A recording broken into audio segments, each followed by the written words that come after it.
Well, hello there, friends, and welcome to Strangers in the Night, your source for late night VR gaming talk. I am your host, Wes. With me, as always, are my good friends, Ruuts. Welcome back, friend. We did it. We made it somehow, some way. People were saying it's been a while. They missed us, and I was thinking, man, I missed us too. It's been a while. It's crazy. It has been a while, Eric. It's been a strange couple of weeks, right? Because not only did we miss last week, apologies, everyone. We did try to do a show last week, but it just wasn't in the cards. But not only did we miss last week, but there was no CruCast last week. Holy shit. We haven't been on Without Parole in like 2 weeks. So people are hungry. People are wondering, is VR dead? Because we're not here talking about it. Maybe they thought VR podcasting was dead. We went from Kinda like was. 400 shows to no shows, and people are like, what the hell's going on? Everybody's thirsty. Right. They're thirsty for cool shows, man. I don't know. It's Life. good. I'm glad So we're this back. Life went on, yeah. right? But I don't think people want us covering shit when we don't have enough time in it. Like, I get everybody wants, I miss doing the Friday night show too, but like if we're not ready, we're not ready. Like we can't fake it. You can't just come on and go, hey, I played 15 minutes in this game and like, let's go talk about it. Like, I think they would hate that anyway. So we did do it on a Sunday, and then you get twice the awesomeness. Yeah. I think Fridays are just going to be hit and miss from now on. We'll do Friday shows if we have the time to do Friday shows, and I think more often than not we probably won't. But we're going to continue to cover everything, right? We're going to continue to do news when there's a big news week. We'll come in on Sunday and do news, and when there's not a big news week, we'll come in like we're doing tonight and talk about the games that we've been playing.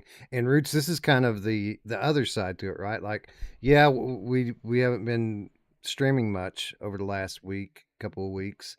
But the flip side is that we have been able to put some time into these games. Like we're covering 5 titles. I didn't even put them all in the title, but we're covering 5 here. And we've got significant time in more than one of them, so that's a bit of a different thing for us, isn't it? Yeah. Actually, I spent quite a bit of time in VR this week for sure, and it's actually been good. It's been fun, and I think it's definitely better to have more time to me to play in games than to talk about news. Although the news to me is also one of my favorite things we do. So. Like I'm torn, So. Yeah, me too. But at the end of the day, I'm happy because Eric, I've probably spent more time in VR this week than I have in a typical month, right? Like I've played all these games, and that's not even counting the stuff that we played for work, right? Like we were in VR a couple times this week for Impact. Yeah, man, this is cool because like there's been times over, especially like from like November on, where I was not able to play much VR. So like being able to spend like tonight, I told you guys before we got on, I think I spent 5.5 hours straight in a headset. Like, and we're kind of rare to be able to do that now. And like I was able to stream last week. I streamed some Arcade Paradise VR, which was cool. I hadn't streamed in a long time. So yeah, I mean this little breaks like this afford us to play some VR and get into some cool stuff. And, in the end for us, we love VR. We want to play VR. So like, for us to get some chance to get in and play some games, it refreshes us too. Like it gets our passion up for wanting to talk about games again because we get to enjoy it and play it, you know what I mean? And not having to play stuff. And, there was a lot of things I played this week that I wanted to play too, which was cool. Played some After the Fall this week. Roots in the chat says, I think it's probably time I get back to it. What are you talking about, Roots? Get back to... Old Darth says that he thinks I really need to get into Uncharted Lost Legacy at minimum to get to the beginning rooftop scene in the game. And I said, I think it's probably time I get back to that game because I never tried the extra stuff. And then I added Eric needs to finally get to Uncharted 4. I played through that whole fucking game, Eric. Did you finish the game? I finished it. I finished it like months ago. I loved the game that much. Sam, you know what I mean? I actually really fell in love with it. I think it was a really good game. It was well made. The story was amazing, and the gameplay was actually really fun. You know, like that's the biggest thing for me is I'm so tired of playing games that aren't fun to me, and that's an epiphany I'm having in my own thoughts recently. Is like I'm always screaming about all this stuff. It's always for me. This is always from my perspective. So, like I'm very disenchanted with a lot of built from the ground up in VR right now. That doesn't mean shit about the scope of where VR is. That just is for me. That's how I feel. And maybe that resonates with other people, but people need to not take it like I'm screaming that VR sucks. And it's just how I feel about it right now. And I feel like a lot of people feel that they've been in a long time, but then there's other people like Wes and Mash that are loving everything from the ground up. So, it's just different perspectives, different views of where we're all coming from, and so it all has a place, right? And it's all valid. So. And Uncharted, for what it's worth, is really good. And here's the thing: so we decided when we came back that we were going to make an effort to regularly cover mods this year. So we decided we were going to take turns. So a couple weeks ago, I picked the mod that we covered. This week, Ruuts selected World of Warcraft VR as his choice. And so you got some thinking to do, Eric. You get to pick next week's title. That's so super interesting. It has to be a mod, or it can be anything. No, it's got to be mod. That'll be a mod. Yeah. Now, obviously, if there's a regular VR game that you want us to cover, you can bring that up, and it's not like we're just doing mods. But as far as us taking turns on picking, we're talking about the mods specifically. Yeah, because this is my thought is like we all have certain games that really grab us that I might not go into if Mash is like, unless Mash is like, dude, you have to try this one. Now you literally have to try this one. It's because I said so of the UEVR mods, or I guess mods in general, right? Yeah, so. You know what I could do, which would be cool? I could go to the Flat to VR Studios devs who made a lot of these cool mods and ask them which one they think that we should play. And maybe we do that. Maybe we go talk to Rocky Parta, and maybe we go talk to Cabalistic tomorrow, and see what they think that we should play. That would be cool. Well, Rye is probably going to say that we should play Neon White or Outer Wilds. I have never played Outer Wilds. Well, that's going to be either. That's got to be a could caveat. We have to be has to be on one we haven't played before, right? So. Yeah, you know what? And I've talked to Rye many times about this because I always thought Neon White was one of my favorites. And Firewatch that he did was one of my favorites too. But he said he put the most work into, and that probably the most polished of all the mods he's ever done is Outer Wilds. I assume that's probably the one he would recommend. People bring it up all the time. Like I remember for a year, Paradise Decay, every time we would talk about any mods, he's like, you need to play Outer Wilds. You need to play Outer Wilds. You need to play Outer Wilds. Is that does that excludes the last 4 months of games that have came out and the UEVR mod or the one we're going to be talking about tonight, or like even for me Weird West, like there's so many amazing games that I've played that I can't imagine. And maybe I guess a lot of it is the fact that it feels like it's built from the ground up, right? It's kind of like that Firewatch was so good. It really did feel like it was a legit VR game, even though it was modded in. And that's kind of special in and of itself. Indeed.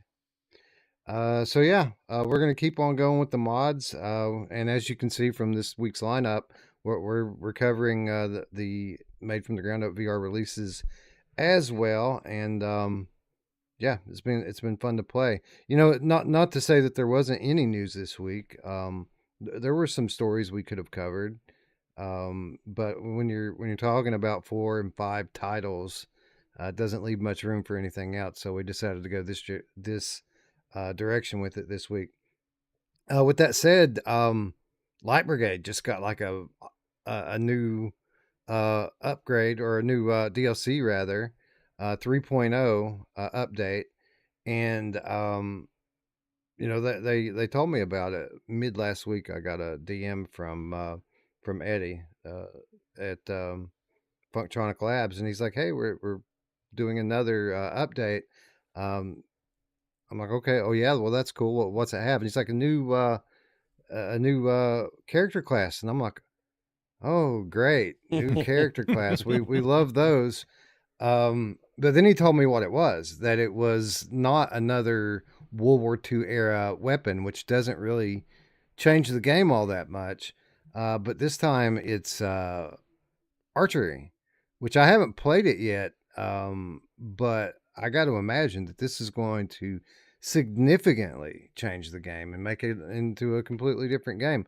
I know Ruuts D had played some of it this past week and streamed it. What did she think about it? Yeah, she's loving it. She's loving it a lot. She said it's kind of yeah, this is her problem. She wanted to skip from to like the last areas and then realized that you kind of, the base weapon isn't powerful enough. The whole thing is built on building your gun or your, I guess, your bow in this instance. But she's saying it's more amazing.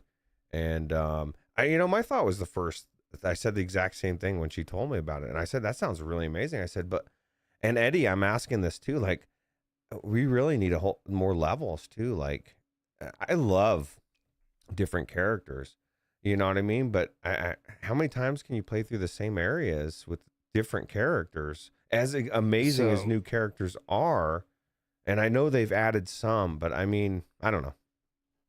Yeah, so they've added a few, and this update does include a new level as well.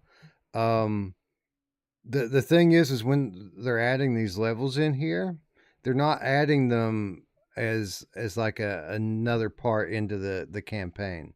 What they're doing is they're adding these levels in, and they're randomly replacing another level on your way to the boss. They think that the runs are long enough, and they don't want to lengthen them, but they still want to give people new content. So the way that they're doing that is they're just adding new levels into the mix and having them being randomly shuffled in there from time to time, which is pretty cool on the one hand. I would rather there be like just I would rather the run be longer, but they think it's long enough. Or just whole new wings, or you know what I mean? Like there's more that they can do than just make them longer. You know what I mean? You can add levels that doesn't have anything to do with the existing levels. And I don't know. That was my only thing. I think everything that they've done with the game is amazing. Every edition has been amazing. That's the one thing I think that could have more, You know what I think they should do, Eric? I think that they should call it a day and start working on the sequel. Yeah. I think everybody's happy. I think everybody's happy with the Light Brigade as it is. They should just start working on the next one. There you go. Yeah, or whatever their next game is going to be, whether it's going to be a different game or part 2. But yeah, I agree. I mean, I get it's popular, so they want to continue to add to it so people will continue to buy it. But I mean, I'm ready for them to move on. I think it's great the way it is. They've got tons of stuff in there. I think they're it's time to go. Time to get going. And I'm sure they are. I mean, that team is a really good team. I'm sure they already have their ideas of what they're working on next, and they probably have some people just working on finishing up Light Brigade. And but yeah, I mean, I haven't played it, but D said it was great. You wrote a great article, so if anybody's really curious about it and wants to know, go to XR Update, check out Wes's article because it was really good, really comprehensive. And yeah, D streamed it a little bit, so I'll definitely do it and check it out if I get a little bit of time this week. Ruuts said to Mal, Portal 2 any good? I guess they're talking about Portal 2 mod. Do you think it's any good, Wes? I haven't tried it, Portal 2, but I hear it's good. Yeah, people say it's good. The problem is I'm not a Portal fan flat. So if I don't like it flat, I'm not going to like it. I'm probably not going to like it in VR. But it's a puzzle game. Yeah. It's kind of like the hot dogs, handguns, and hand grenades or whatever conversation people keeps coming up every so often in Discords about how great the gunplay is, and then it's like, but the game is shit. Oh, but it's better now. And it's like they've been saying it's better now for years, and every time I've tried, it's not better. So yeah, I don't even know how we're still talking about this game. That game is 5 years old, 6 years old. I mean, God, there's so much more out there now, and we're still dealing with this game. Yeah, it's crazy. Yeah, a little weird. Anyway, we have a ton to talk about tonight. 5 games on the docket, and we're gonna give away some stuff too. So last time we were on the air, we started a giveaway for two different games, actually, two giveaways. Max Mustard, one of them, Genotype, the other. So we're going to draw winners from those two giveaways during tonight's episode, and then we're going to start a new one for Cyube VR. We've when we were on the air last, I guess it was 2 weeks ago. Oh yeah. The developer, Stonebrick Studios, was in the chat, and he said, you guys could give away some of our games as well as we were setting up the other giveaways. And I was like, okay, yeah, that would be cool. And I didn't think anything else about it. I didn't even follow up with him, but the next day he DM'd me and was like, hey, how many keys do you want? What platform? And so we went ahead and took the advantage and took the opportunity to set that up. So shout out to Stonebrick Studios for sponsoring a new giveaway. We're going to give away some copies of Cyube VR during the episode, and do a second chance giveaway for those who weren't able to attend tonight, and it'll be for the platform of your choice. So those of you who play on Steam VR, those of you who play on PlayStation VR 2, just hang out, and maybe you'll get a chance to win later in the show. Is it weird that I still want to call it Cyube VR? No, it's not, because it's it's not Cyube. Like it's I know, Cyube. Caillou. I know he came on and said hey, look, English is not my first language. It was just supposed to be QVR, and I thought people would just ignore it, but I really want to call it Cyube VR now. Here's the problem. If anybody knows what Cyube VR is, they may have not known what Wes was talking about. They're like, Cyube VR, what's this? This is a new game? It's kind of like you've already been established as Cyube, at least in the West, and us unintelligent West people. But here's the thing. I don't understand what, or actually maybe you guys do know this question. Is there like an option for the pickaxe, right? And I know this will probably blow some people's minds as far as, like, I really would like an option, if it doesn't exist, the dev, if you can add this, to just be able to hit like the A button just to do my pickaxe or whatever. Nope. I don't want to do this for like, I think your game is amazing. It looks amazing. The whole premise, it makes Minecraft look like dog shit. But in reality, I don't want to swing my arm like this for 2.5, 3 hours. You know what I mean? I just like that for 3 hours. My mom. She might be cutting out. I don't know. I think reality wise, I just don't like it. We always talk about options. That's an option I want them to start adding, like for this type of thing. If it's like, I'm swinging a baseball bat or something in a Walking Dead. No, I want to swing my bat. But if I'm going to be swinging something for hours on end, you got to give some people the option to just hit a button, because it's too much. In VR, it's just too much. I agree. So There you go. how dare you? I don't want to cut trees. I'm there because I've been down that path. Like, Oh, I agree. I agree. If I you're giving me, don't want to like, cut. Yeah, It's just too I don't want much. to cut trees either. I just, for me, it's like I don't want to push a button and cut trees. I don't want to swing an axe and cut trees. I just don't want to cut trees. Period. Right. Yeah, But if it's part of the game, I just give me the option to hit the button, and other people that feel the way I do. Everybody assumes everybody wants to swing your arm, and not everybody does. I'm proof of it. I'm one person. it's like like everybody who thinks a treadmill is going to be the best thing in the world, and then they get on the treadmill like, "Fuck this! This is too much fucking work. Or I don't want to do this." Or swinging your arms to run. Yeah. It sounds good in theory, but it's not your legs. You want to start swinging your legs, then maybe, I don't know how you do it, but I don't know. I'm just feeling more this way lately, that I just feel like there should be compromises in that respect of just common sense and logic, and not ignoring the fact that that just is weird for most people. I'm all for options. Like, everyone's different. And I think that developers, especially in VR, should cater to that more so even than traditional game developers. But for me personally, and to be honest, I'm not a person who minds gamepad style controls in VR. Like, it doesn't typically bother me if I'm playing a game and all of it's push button stuff. But there are certain things in VR that I like to do manually, and typically that's stuff that involves using my hands. Like if I'm shooting a gun, I want to aim down the sights and pull the trigger.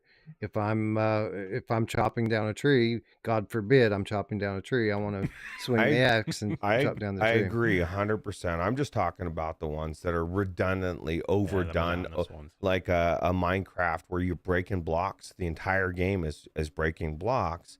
It's just, it can be too much. And Distracted says it's just as weird to hit a button. I'm not talking about weird.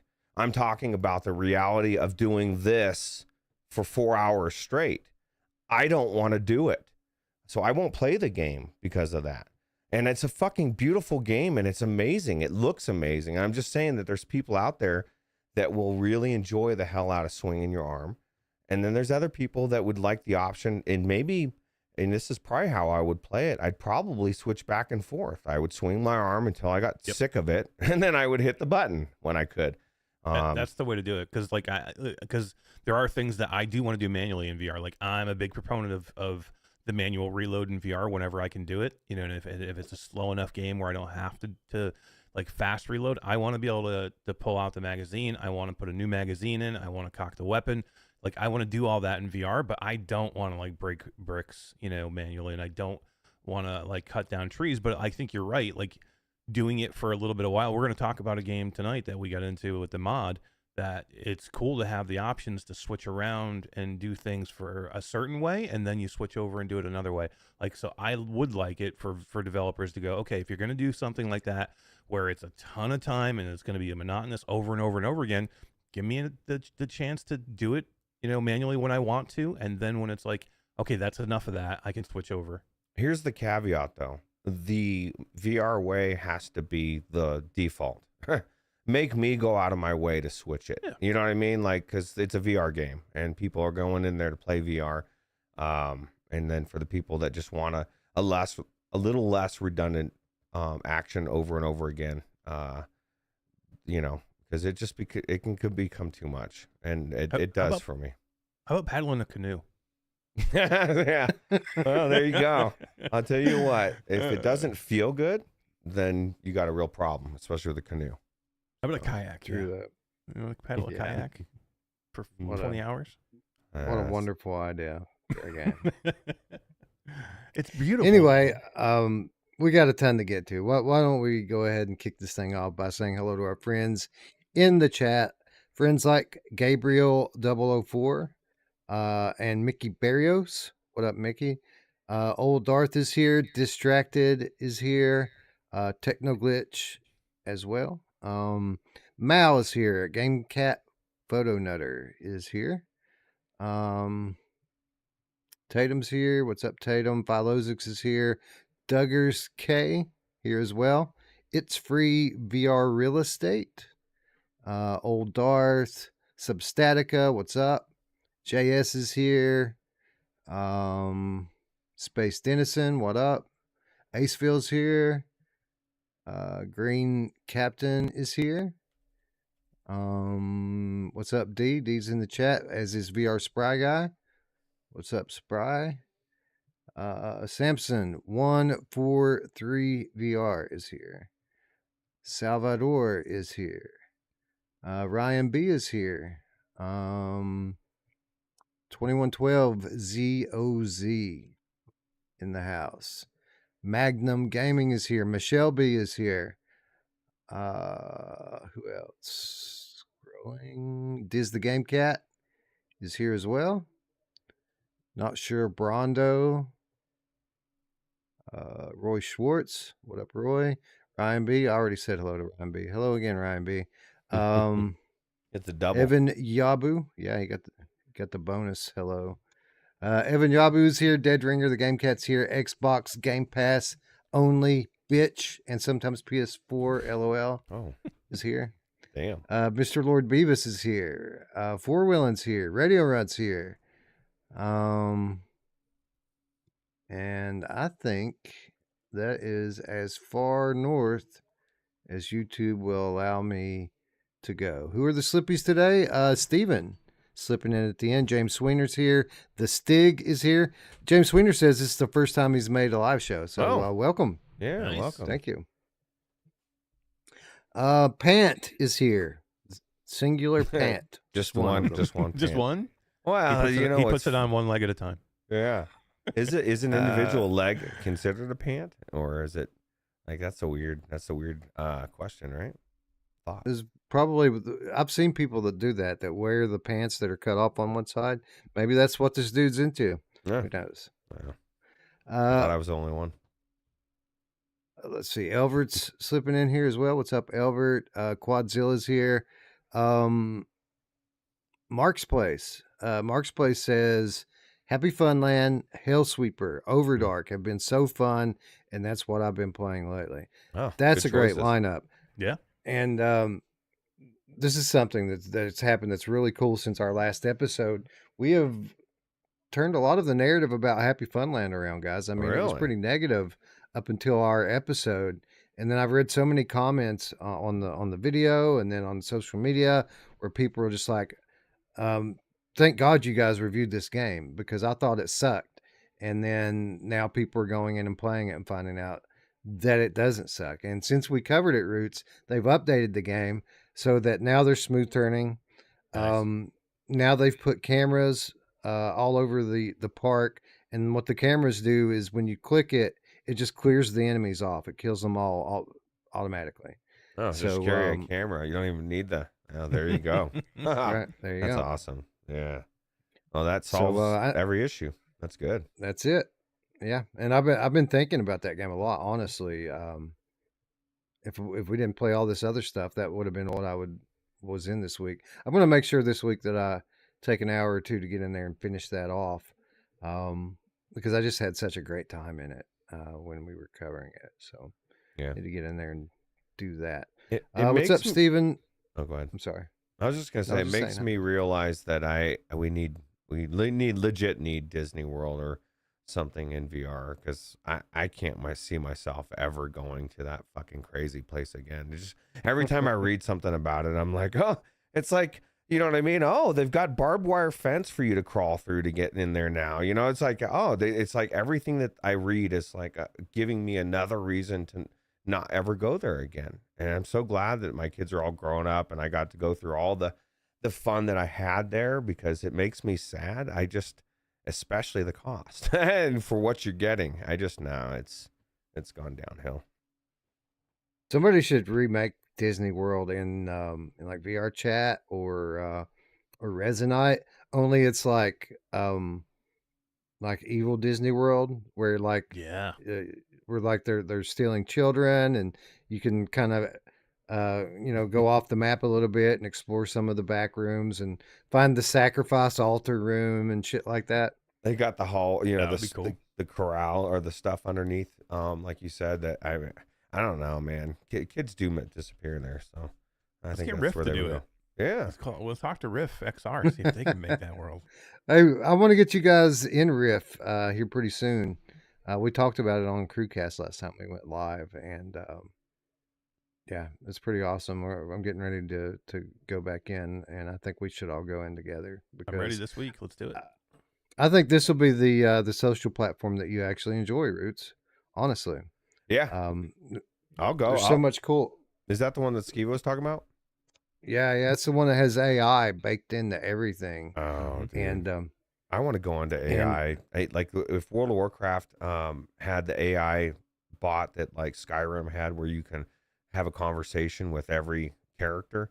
Because I would go in there and I'd be asking them about like, what do you think about Dogecoin and Elon Musk? And, like it's just weird shit, you know. And I think it'd be cool. I think it's fun. Yeah. Not only does it have these AI NPCs that are located throughout the world, there's games that are just baked into it. Like there's probably, I don't know, 8 or 10 games that are just part of this social platform as well. And then the world itself is kind of a game because you go in as a character with stats. You have like a stamina stat and a speed and how high you can jump. You start with a pistol, but you can unlock other weapons just to have in the social platform. So everything you do gives you XP. You start leveling. Sounds like just for they're trying to be a interactive. metaverse of some sort down the road, which is smart. Like, hey, so at some Right. point, someone is going to make the ultimate thing that everybody's going to want to go into, and it's all going to be linked, and you'll level, and just like the movie that I've never saw that everybody always talks about, the Ready Player One or whatever. Right. Yeah, so I think it's cool, and I think the coolest thing that Skiva talked about was the AI and the Dungeons and Dragons, and having a game master and being able to describe what you want and just having it appear, because we've talked about that on the show, saying that would be like, except for we weren't saying AI would be the game master, we said it would be like another person that could describe to the game and it would create it. I mean, exactly kind of what they're doing there, which is super cool, man. Yeah. It's cool. Unreal Engine 5. Yeah. Anyway, more on that when we actually go in and do it, which I think over the next couple of weeks we will be. So stay tuned. Anyway, let's talk a little bit of VR. And let's start by talking about this game, Black Trail. This is a game that has been in development for a couple of years now. And we've been pretty much following along the development on our Sunday shows. And finally, this game launched this past week on Steam VR. We'd like to thank the developer Red Horizon for providing us with review access. So Black Trail is basically Cowboys and Indians VR. Which, I mean, Ruuts, we were kind of excited about that because, first of all, we're fans of Red Dead. Second of all, VR really doesn't have any like Cowboys and Indians games. This is just one particular genre that's well underserved, not only in all of gaming, but especially in VR. So when we heard that this was coming and that it was going to be a PC VR game, our interest was piqued. Yeah. Yeah, absolutely. I can't think of any Western games that are really in VR. I mean, with the exception of, like you said, Red Dead Redemption 2 that I've played in VR, which was the best I've ever played. But then nothing's going to come close to that. So yeah, there was a lot of expectations for this, and just being able to be in that narrative of getting to be a dirty cowboy or the super righteous Indian, I think is super cool about this game. But yeah, no, it's cool. Yeah, and that's kind of the other cool thing about it, Eric, is that you don't play as just the cowboy or just the Indian, but this is a narrative-driven game, and throughout the game, it has you playing a singular storyline, but from both perspectives. So you'll play a level as the cowboy, and you'll come to a crucial point in the story, and then you'll go to the next level, and all of a sudden you're on the other side of it, right? Fighting back, which is a pretty cool concept that we haven't seen really in any other game that I can think of. Yeah, this is cool, man. Like, I'm a little surprised that they were able to do this, because you don't see anybody wanting to do anything with Indians nowadays. Like, they're literally wiping the American Native Indian out of everything now. Like, it's almost like they don't want them to exist in any way. Like, the Cleveland Indians are not the Indians anymore, right? I don't think. And then, like, the Washington Redskins are not the Washington Redskins anymore. And like, to be able to even do this game the way it is, because the Indians, like, from one perspective are like the bad guys here, and then from the other's perspective, they're not the bad guys, they're the heroes. And it kind of will come together in the middle, but it's weird. And to the point where they actually give you an option in the beginning, like, if you don't want to play as a Native American, you can play as just a bandit. So you can kind of like get rid of it if you want to. What does that say, though? What does that say? Because they didn't say if you could you can play as a bandit or the cowboy. You know what I mean? So it kind of, in a way, is implying that the Native American is the bandit, which is fucked up, I think. And I know that's not what they're implying, but you could take it that way. What I think is the coolest thing about it, because if you step back and you play even just the chapters that I played, you can see, like Mash said, it's perspective. When you're the Indian guy, the cowboys are evil. They stole shit, sacred stuff. You know what I mean? Yeah. And when you're the cowboy, you have these people that are attacking and you don't know why they're attacking, and they're the evil ones. And so isn't that the way the world is? Like, it's all perspective. Everybody thinks the evil one is the one over there attacking. I go, man, let's just love, peace. I think no war is good. So. Yeah, you're absolutely right. And that's what I think is the most redeeming quality of this title, is that kind of look at conflict and the way that each perspective kind of plays into that. And you're absolutely right. No one ever thinks that they're the bad guy. Mhm. And oftentimes, no one really is the bad guy. People have legitimate reasons. Even those of us who do the most inhumane things feel justified about it, right? Like Whether me they throwing are or these not. axes here. That was probably my favorite part of the game. Was throwing those axes at all those cowboys coming at me. That's cool. Yeah, so this is an action game. And it's kind of, you want to call it a wave shooter almost, but it's not really, because you're not always shooting. Sometimes you're throwing axes, sometimes you're throwing knives, sometimes you're throwing spears, sometimes you are shooting. And I would say that the gameplay itself is probably the weakness of the game. It is kind of repetitive through each level, but it's not repetitive from level to level. So each level, again, this is very story driven, and you're playing through a narrative. Each level sets you up with a weapon at the beginning, and you play through that level basically either throwing or shooting, so fighting your way to the end of it in an arcade style manner. So you have just an endless waves of enemies that are coming at you. They're always running straight at you and trying to shoot you or whatever, and you just have to make your way through them one by one. And by the time you get to the level, you're done doing with whatever it is. You don't want to throw any more tomahawks. You don't want to fire any more revolvers. But when you get to the next level, the weapon changes and the scenario changes. So it does kind of keep things fresh that way by switching up the character, by switching up the weapon, and switching up the layout of the level. But then by the time you get halfway through that level, you're ready to be done and go on to the next one. Eric, what did you think about this in terms of gameplay? I thought it was super. I thought it was pretty cool. I found myself, you know what I really wanted here? I wanted the fracked gameplay engine in this game. Like, especially as the cowboy, I found myself wanting to like grab a crate, duck behind it, pull myself out, shoot, duck back in. And you can duck in this game, but you can't grab objects or anything like that. And it seems like it's very clunky, but like it's a game about like shooting from cover and then like dodging out.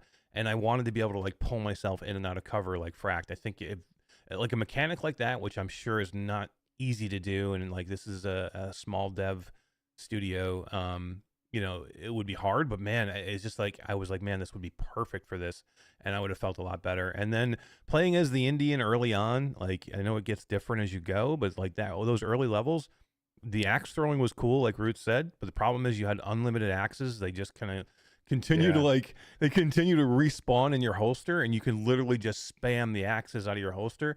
Like, give me a couple, or like, I don't know, make me pick them back up. I mean, it just seemed like it was a little cheap that way. And, I don't know. I thought it looked good. I thought it played pretty good. And I just would have liked to see a few tweaks and changes here, which I'm sure that they can work on a little bit. But yeah, what did you guys think about, like, did you guys have that thought at all about like that frack game style? Or and it was the same way too with that, like later on when you get spears.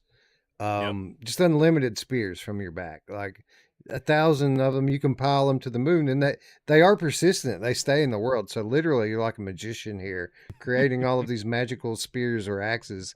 But Roots, when you're the cowboy, you don't get unlimited ammo. You have to go through and find boxes of ammunition. So again, these mystical Native Americans are getting an advantage that the evil Bandit Cowboys don't have. Who knows? Maybe they have some kind of like extra special disc that they push every time and respawns the That's axes. true. Like That's some true. kind of technology. But I agree. One of the things that's kind of crazy is the I don't know. I just felt like the axe throwing as those spawning were easy, or I guess it was the best part of the game for me. As far as I loved running through and throwing those axes and killing. I hated running around searching for ammo. I felt like it was. I literally felt like it's the game slowed down, and it got to the point, like Wes said, where felt like it was taking too long. The pace of it went fast. As you can see in this video, I was just flying through, throwing axes, just killing everybody. I wanted to get to the next part of the story. And then when I got into the cowboy scenario, it felt like it drug out. And by the time I got to that second thing, then it was exactly how Wes described it. And so I don't know if maybe less enemies, more unlimited ammo for the cowboys could do it. Get rid of the searching for ammo. I say that the Cowboys are at a disadvantage that they didn't get unlimited ammo, but that's not exactly true. There's a level a little later in the game where you're on a train, right? And the Native Americans are trying to take down the train. They're running up next to your car on horses and firing bow and arrow into your train car. And you have a chain gun, like a fucking Gatling chain gun, and you have unlimited ammo to that bitch. So, it isn't completely one-sided in that effect. I guess it's just pacing. But the levels that I played, besides, I mean, I guess I played through the first 3 levels. The second and the third levels, just the pacing was just too long, and by the time I got through the third one, I just decided I was gonna go play World of Warcraft, and I blame that that mod more than the game. You see, Yeah. I was kind of the opposite with it. Like I felt like the first level with throwing the tomahawks was just a little bit too linear and repetitive for me. It was when the later levels where you're in a town and you're literally going through buildings and stuff, and there's stuff It's still to search linear. It was still linear. Oh You could yeah, only go yeah. one direction, and it was very obvious where to go. It's just, you know what I mean? I just don't, I'm not big on Right. having to search every single thing for booze and ammo, and that's kind of what the whole crux of the gameplay was. Find ammo, shoot, Yep. find more ammo, shoot, find more ammo, shoot, move, it just, I did think it was weird though, the cowboy, they give you a throwing knife, but that one didn't respawn. You had to go find more throwing knives. So like that like I get the ammo. I'm like, well, why not give me the, because I guess you'd probably just keep using the throwing knife at that point. You wouldn't That's even use the gun. true. Yeah, that throwing knife, you could stack them like you did bullets, right? You could find a whole bunch and stack a Mhm. bunch, but why wouldn't the tomahawks be the same way? It'd be kind of cool if you'd had to go get them and stack them, right? Although Right. I guess I just said I don't like that, so no, that wouldn't be cool. Go the other direction. You guys kill the horses? I only killed one just to see if I could do it. Did you kill multiple? Oh, I'll kill all of them. I killed every horse I could find. I got an achievement for not killing any horses. I Nice. literally, and they'll see it. I was gonna post this for the patrons, probably when I do the other one as well. I had a moment where I was debating to shoot it, and then I thought, nah, I'm not gonna do it, and because I just figured they probably wouldn't let me anyway, and that's funny. Okay, so you got this one for the patrons as well? Yeah. Awesome. Nice. So I uploaded a video to Patreon earlier today.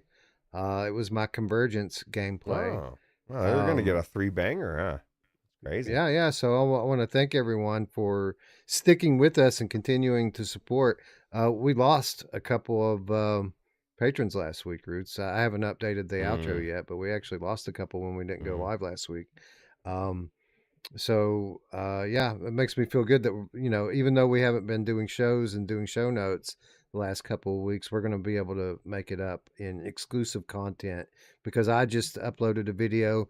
Ruuts has 2 gameplay videos that he's going to be uploading this week. So lots of exclusive content coming to our patrons. So thanks everyone for hanging in there while we were away. Yeah, appreciate it. Anyway, so yeah, the gameplay was kind of hit and miss for me, and the parts you liked, I didn't really like, and the parts that I liked, you didn't really like. I think we can all agree that the production in this thing was pretty good, though. Like, you could tell that this is a PC VR game because the environments all look really good. The sound and music is really good, and the storytelling is really good. So while the gameplay is obviously hit and miss for all of us for different reasons, um, Eric, would you disagree? I think that the production in this thing is exceptional. I think it looks good. I think it looks really good. Yeah, I liked it a lot. I mean, like the fires in the fireplace, the flames all look good. All that baked in lighting looks really, really good. It had shadows in the fireplace. I thought it looked really good. The models of the characters of like the Indians running at you or the cowboys running at you, I thought looked really good.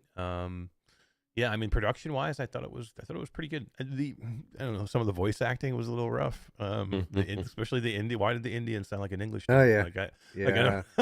It could have been. Hey, he don't judge him. He could have grown up in Indian or a English home, right?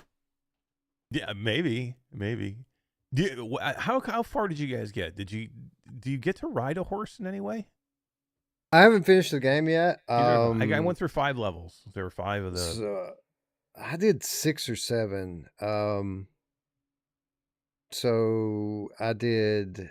You do the train ride. You do that one as the cowboy, and then you end up capturing the Indian and locking him up. Then you do a level as the Indian, where you have to escape. And I think that was level 6. That was the last one that I finished. So there's 10 levels altogether. So I'm a bit over halfway, and Eric, you're exactly halfway through the game. So yeah, I don't remember what the no horse riding though. As far as we know, riding. Though it's because I was looking forward to something maybe a little bit different. Yeah, I mean this, but again, production value I thought was good. Yeah, there's been good variety in the scenario, so I wouldn't be at all shocked if there is a level where you're riding a horse, because they've done a good job of kind of switching things up and making it where each level is different than the last. So I don't know. I'll need to finish it to find out. I feel like I probably got another hour left in the game. You'll probably be able to play through the whole thing in about 4 hours. It feels like. So I don't know. Did you find it challenging at all? I died twice in the beginning, just getting the controls down. Like when you're in this house, I never died as the Indian in the first level. I died twice as the cowboy, just getting the controls down. I was trying to use a knife a couple of times, and the way the knife is like the knife is in a chest holster across your chest this way. It's not like in another hip where you can't grab it easy for some reason. So I died a couple of times just figuring out the controls of getting trying to do different things or trying to figure out how to load faster. But I never had any challenge of where I felt like, man, I can't get through this. And I made it through the train like what you did. I don't think I died. Yeah. Like I said, I died twice there, but I probably could have even avoided those. I was just messing with controls, and that's why I died. But other than that, I never even felt like I was. Yeah, I died a couple of times during the train thing as well, because there's certain ones that you have to shoot with your revolver, and I ended up running out of ammo in my revolver, and for whatever reason it wouldn't let me reload. Like I tried to reload, it wouldn't open my gun up to let me reload it. And I sit and mess with that a couple of times, and then the first time the Indians caught up and got the train, so that was essentially a death. And then the next time they shot me while I was messing with it. So I did die a couple times there, but no, it's a valid point. I didn't find it very challenging at all. Um, I mean, it wasn't like it was easy to make it through some of these scenarios, but I did make it through all of them without dying pretty much. So definitely could have been harder. I think there was a difficulty setting, and I was playing on normal. I think maybe if you're watching this and this is something that you think you're going to try, maybe just starting out on the hard level. Roots, did you have any kind of issues making it through these levels? No, no, the levels I didn't. I mean, I might have like died once or twice just by figuring stuff out in the beginning. Again, not in the Indian level. I do want to shout out Grandpa's Barbecue Game Cat. Says he's 45 minutes late, so he's going to start from the beginning. Last comment for him tonight. So in 45 minutes, what's up, Grandpa? We're in the future, bro. He should so, watch yeah. back through speed. He can catch up. That's true. Yeah. That's true. Well, here's the thing. Like, he's going to get to the giveaway segment, and the games are going to be gone. No. So this is the thing. The show's going to go long enough.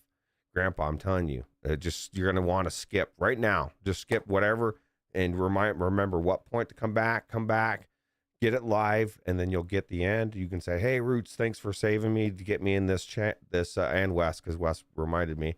And then you can do the giveaway, because Wes is right. If you just watch this from beginning to end, you will miss at least this chance to get the games, and you don't want to miss them.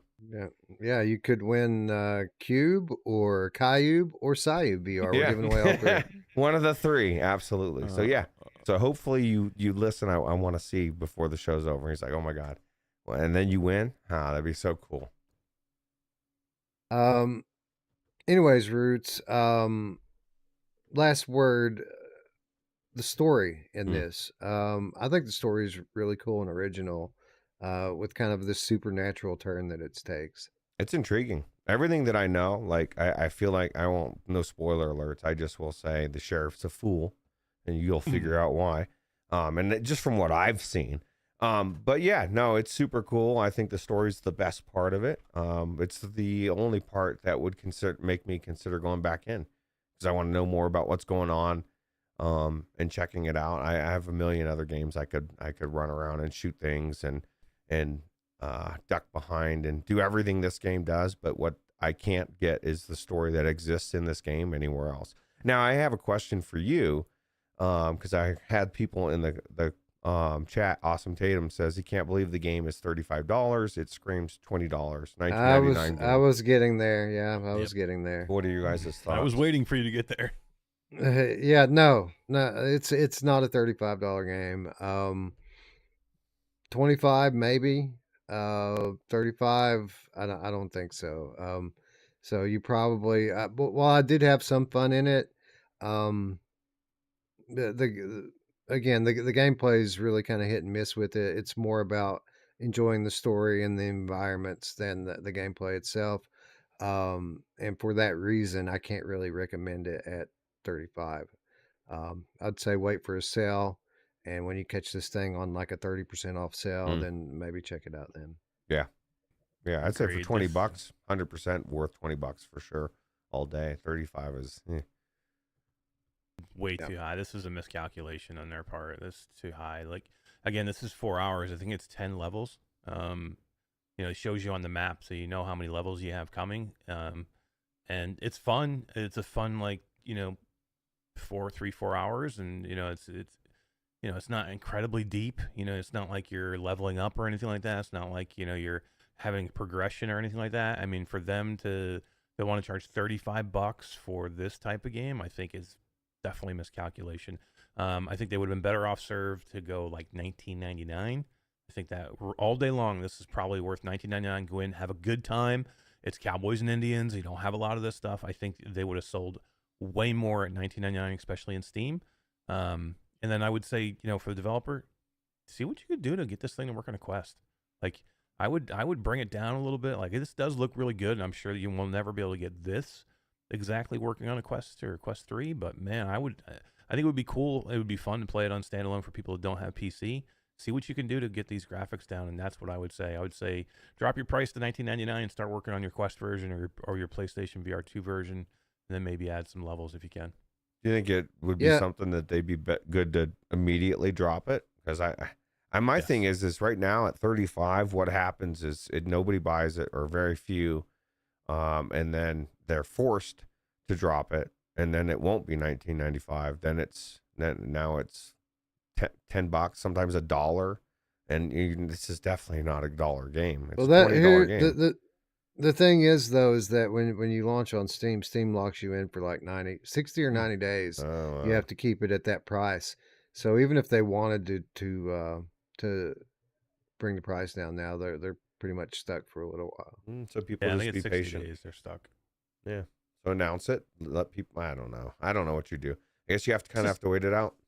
It's just a miscalculation because instead of us being like, hey, this is a game that we all recommend, I can't recommend you go spend $35 on this. Like, and I want to say, hey, go for $19.99. You should go buy this because I think it's fun. There's fun to be had in this game, but not for $35. So it's a miscalculation on the developer's part. They got to put some more thought into how much you're charging for their game. And I know what they were thinking too, because it is exceptionally high production value. And they were thinking, okay, our game looks and sounds like a $35 game, which it does, but it doesn't play like a $35 game. It plays like a $20 game. So, again, it's not that there's nothing here, and it's not that it's not a good game. It's just not a premium game, and $40 in VR is what premium games go for. So, the fact that they're this close to premium pricing, again, it's just a little too close, a little bit too high, and sometimes that $5 or $10 is the difference between everybody buying your game and nobody buying your game. So, Yeah. again, I do recommend people pick it up. I can't recommend it at $35. Just wait for a sale. Yep. Anyways, that is Black Trail, and we move along to the next title, which I think is, which one are we doing Big next? Shots. Doing Big Shots. Okay, yeah. So Big Shots launched on all platforms this past week, PlayStation VR, Quest, and Steam VR. We were given review keys by, was it My Dearest, Eric, that gave us keys to this? It was, the publisher. Yeah, so thank you to My Dearest for allowing us to try the game out. This is a mech shooter.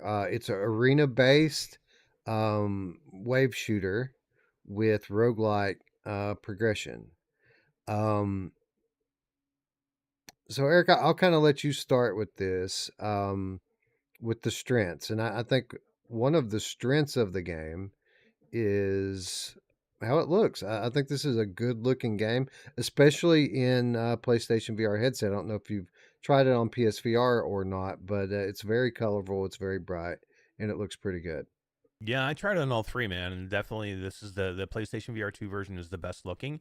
The Steam version is good looking, and the Quest version plays really good too. But the colors lend themselves to the OLED lenses of the of the PlayStation VR 2, and it looks great in that headset. Like we've talked about other games that like just pop, like Gazzlers, the color, and this is quite like that. Those colors just like there's a lot of color. Yeah, there's a lot of color here, and there's a lot of like different textures and things like that, and they just look really good in that headset. So yeah, I mean, for me, probably headset of choice probably would be the PlayStation VR 2, but it plays great on every headset. Yeah, I would say that as well. I didn't try the Quest version out. I did go into the Steam version for a little bit and then switch over to PSVR. And as different as it was visually, that wasn't the biggest difference. The biggest difference were the haptics and triggers. Like, it was a profound difference in that kind of tactile feeling to it. Like, it was night and day, wasn't it? Yeah, big time. And that's that's where a lot of the PlayStation VR 2 stuff really stands out. I mean, the colors always stand out with the OLED lenses, but the haptics always seem to be better in the PlayStation VR 2. And I don't know, like maybe it's because Steam with the developers, they have to like account for so many more controllers that they don't want to have to put as much into it because it's a lot more work. I don't know exactly, but I mean, I wanted more. I wanted more Rumble than I got here, and I got a lot of it with PlayStation, but not as much on Steam or Quest. Quest was the same way, to be honest. Yeah.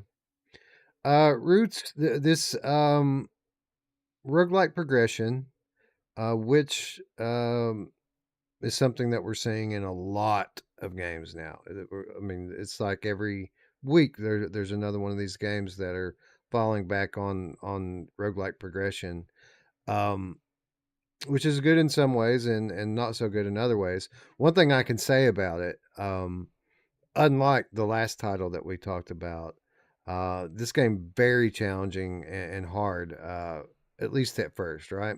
Yeah, absolutely. And actually, is ironically probably outside of the mod, um, the game I had the most fun gameplay wise, like actual gameplay wise. I thought, wow, this is actually really cool. I my only problem with this, the biggest thing with it, and it's just because I want something different, and I think Gamertag alluded to it in this video that we're showing here. Uh, I was hoping it was going to be like a story based driven thing where I'm going through Yes. levels and stuff, and then I got into this arena, and then I killed wave after wave, and then it was done, and I was like, oh, that's what this is. And so I didn't. It's not that for what it is, it's bad. It's just not what I wanted. I wanted an actual story driven adventure in a mech. You guys are right. This thing is really beautiful. I mean, I played it in the QLED. I know I was slumming it with backlit OLED. But what I love about the OLED is this not having this bottom part and having it open. I that's my favorite thing of VR, is not feeling something on the bottom of my face. And I wish I could have it on the top too, but that doesn't exist yet. But no, it's beautiful. It's I think this, I saw some stupid comment on Steam in the reviews saying, oh, this is such bullshit. This is the worst advertising. The guns are nothing like Borderlands 3. And I'm like, dude, like clearly it's the way it looks. You can tell. It looks so cool. It really looks similar to that type of art style, and I really like it. And so I think, outside of the scope of what I would want the game to be, I think it's a good game, for what it is. So Yeah, and I kind of tend to agree with you here. I didn't want to start off negative with it, but I've played these games. Like I've played a bunch of these games over the course of the last year or two, especially. And while this is a very good polished game, it plays well, has a good progression loop, and lots of nice little upgrades that you can get. This isn't really what I wanted this game to be. Like I'm not a big fan of mech games to begin with. I don't like the kind of slowness and clunkiness that comes with driving mechs, and I really dislike the reduction in field of view, the artificial reduction in field of view that you get in a mech game. So if I'm going to play a mech game, I want it to be something that's more story driven, kind of like Vox. And this game just wasn't that. This was basically just taking the same game that I've played a dozen times over the last couple of years and putting me in a mech and doing it in a mech instead of doing it outside of a mech. So to that end, I can agree with you. But it does play very well. It is polished. If you're a fan of this type of game, and I don't mean mech games, I mean wave shooters with roguelike progression, arena-based wave shooter, then you're probably really going to like this game. It just isn't something that I really wanted to spend a bunch of time in. By the time I had 90 minutes in it, I was done with it. With that said, Eric, even when I was done with it, I almost had the urge to keep going with it, because it seems like every time I feel like I'm fed up, like any great roguelike, anytime I feel like I'm fed up, a buff gets unlocked that I think is going to help me to go a little bit further. Just exactly the thing that I think that I need every time. every time I get fed up, they give me just the thing that I think that I need, and it brings me back in for another round. So it does have that going for it, even if it is a bit of a played out system. They do it right, don't they? Yeah, I I love the roguelite in this game, and I'm a roguelike fan, and I'm okay with having a lot of them. I mean, as long as they're done well, I'm okay with it. I mean, they are getting a little bit old, but I mean, I can still play one and have a good time with it. This game falls short with me for exactly every reason that you just said. I hate being stuck in this mech. I hate the field of view. It like kills my field of view. I just felt like I wanted to be outside of it, moving around faster. I'm like, if I wasn't in a mech, I think I would love this game. Like literally, I would be probably. It would be like a Mother Gunship Forge game to me, or a Gazler's game where I'm just hooked on it. But here, the controls are clunky for me. They're not fast enough. They're super not intuitive, and they do give you different ways that you can control it, like how you want to. But for me, like all the extra like power ups and all the stuff you get for your roguelike runs is awesome. To me, it's all about like I don't want to be stuck in this mech. Like What if you could turn normal instead of having to drag yourself with a button the way can. it is? You can. That's why I say they give you can. options. With a Yeah. joystick, you can? Yes. Oh, I didn't see that. It's still Yeah. slow. Like it's still too slow for me. And like this game is all about like, especially as it gets harder, as you get farther in, because it gets super hard, and the enemies are all over the place. But like to me, like the mech is supposed to be fun. Like that's the whole idea. You're supposed to be in it, and to me, it makes it not fun.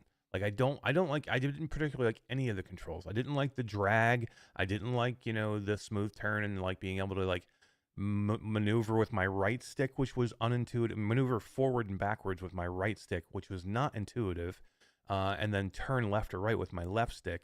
You can swap that in the settings. You can swap that stuff in the settings. No, and they give you a lot of options. I'm okay with that, but it's still way too slow. And literally, the window that you see here, it almost seems less when you're in the headset. There's so much shit inside this this mech, in the cockpit, that you literally have no peripheral vision at all. Like I feel like I'm almost claustrophobic, and that's where this game lacks for me. Like I want to enjoy it, like, and I got quite a ways in it. And because of the roguelite and because of all the stuff that you said that's cool, which is unlocking different weapons and getting different stuff, I just every time I turned around, I'm like, man, I just want to be out of this damn thing and running around. Like, give me a jetpack and give me like let me, or just take the cockpit away. Have it be an open cockpit, be a mech, but be an open cockpit. I would have been probably much happier with that. Give you the option to just have it be out of the way, like some people get rid of a UI. Let me get rid of the cockpit. You know what I mean? At least except for the radar, that would be cool. What do you guys think about the? I thought the thing in the middle, that the jetpack thing that shot you up in the air, was pretty cool, because there's a balance, right? You got your two hands, you're grabbing, you're controlling, and you're also having to spin and grab and pull, and then you have to let go to grab the lever in the middle. So it's designed to where, because there's so much going on, they want you moving around in different ways, using that, getting vertical, getting on ledges, getting back down, and this was my thought. The more I played, the better I did get at moving around. And I figured if I actually played for like a few hours and really got into it, I feel like I would be really good at moving around a lot better.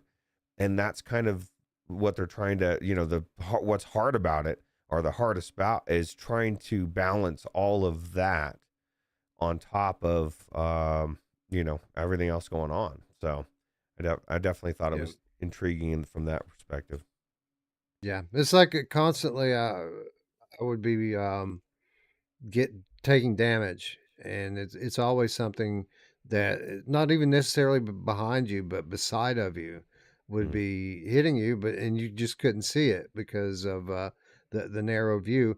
And then when you would turn around and you would have like a group of these things on you, so you're in a mech, but they don't really give you much that makes that special, right? You're still firing automatic weapons and flamethrowers and grenade launchers and stuff, just like you would be if you were on foot. You do get a little bit of a air boost and a dash. Again, stuff that you could do outside of the mech.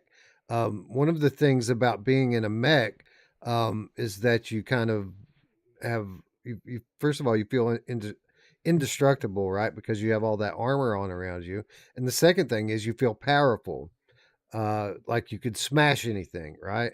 If you weren't shooting. But in this game, there's none of that. Like if you turn around and you have a bunch of these little bug things that are the most basic, easy to kill enemy, but they're too close to you for you to shoot them, you should be able to just take your arms and smash them, right?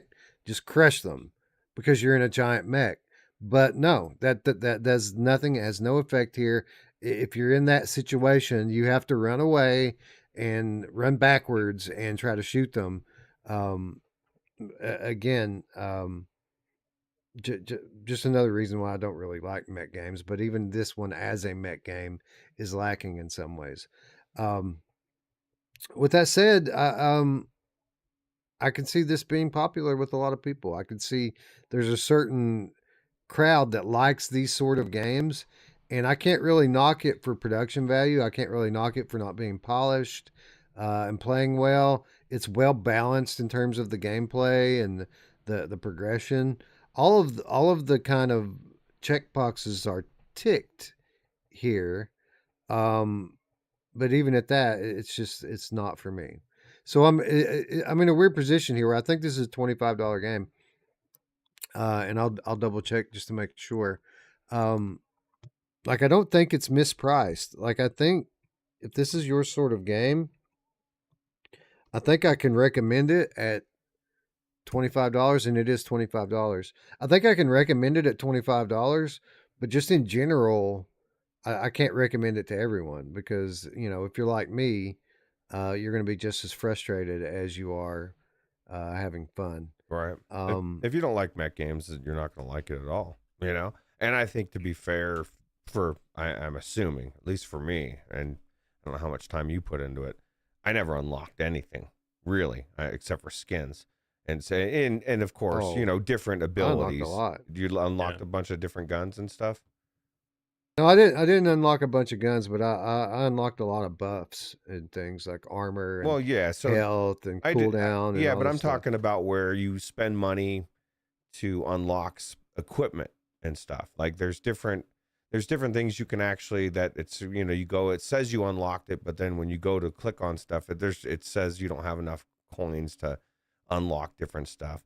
So you got the ability for different things to pop up, but there's also different things that you have to buy to unlock. And so I would imagine there's got to be, like, I know Gamertag mentions it in this, that in the beginning it seems like you were saying, you got all those things all over you and it's overwhelming, but you get to the point where your weapons start to become more powerful, and that's not the case. And I know, at least for me, I didn't put in nearly enough time to even say whether that's true or not. I just know that Yeah, I I didn't did. put a ton of time into it. I played it for about 90 minutes, I think. Yeah. I've played it pretty deep. I mean, it's exactly what I would want in a roguelike. There's a lot here. There's a lot of progression. Like here, I'll give you an example. Your weapons, especially your guns, overheat so fast in the beginning. Right. And what happens is, like, you can't just hold down fire, and there's a lot of these little grunt, like, shitty, like, enemies in the beginning that you just want to, like, mow through, and you think you should be able to, but you just can't in the beginning because you're going to overheat your weapons, and then you're kind of shot. Same thing with your flamethrower. You can overheat your flamethrower, but you start to unlock those cooldowns to where it's like half the time, and then you can cool down even less time, and then you get different weapons, and you can open up your shotgun, and you can open up multiple guns. So there's a ton of stuff to open up, different armor. You can open up to where you can use the jet propulsion thing longer. So you're gonna feel like a badass the later you get in the game, and the movement will be a little bit easier. It's just, like, it's frustrating for me in the beginning, like when what Wes just said. I probably would recommend this game to anybody who doesn't have those issues I just said. Like, if you're okay with all that, and like you're okay with being in that mech. I don't know, for some reason Vox Machina didn't bother me, like, being in the mech. This one, because I think this was is a kind of like that bullet hell Twitch shooter. Like, I want the freedom, and I don't have that here. And Vox wasn't that to me. It was more like a mech sim almost. And this one, I just want to run and gun in this one, and it doesn't really allow me to have that freedom. But for anybody else, I'd probably recommend it because I think it's cool, and there's a lot of progression here. You're not Have the you only played one. Underdogs? I have. Mesh. Yeah, and that's what I want. Like what you were talking about. I would love the mix between this and Underdogs, because Underdogs was all about the melee, right? And here, that's one of the biggest things. Like you said, you have all these enemies, and almost sudden, sometimes they feel like they're underneath you. Like you can't even see them because they're like below you. And then you back up a little bit and you see them. And you just want to like hit them with one of your weapons. And I tried to like many times. Yeah, And I you did just too. couldn't. But yeah, I wish there would be this game would be great with a mix of that. And the movement in Underdogs was better than this game. I haven't played Underdogs, but I'm intrigued by it. Like Much it looks faster. like a game that I might actually enjoy, a mech game that I enjoy. The same That thing the guys this thing has going against it is the same thing why I think Returnal it shouldn't be in first person. Like there's just some games that there's so much shit going on. You need to know what's going on everywhere around you.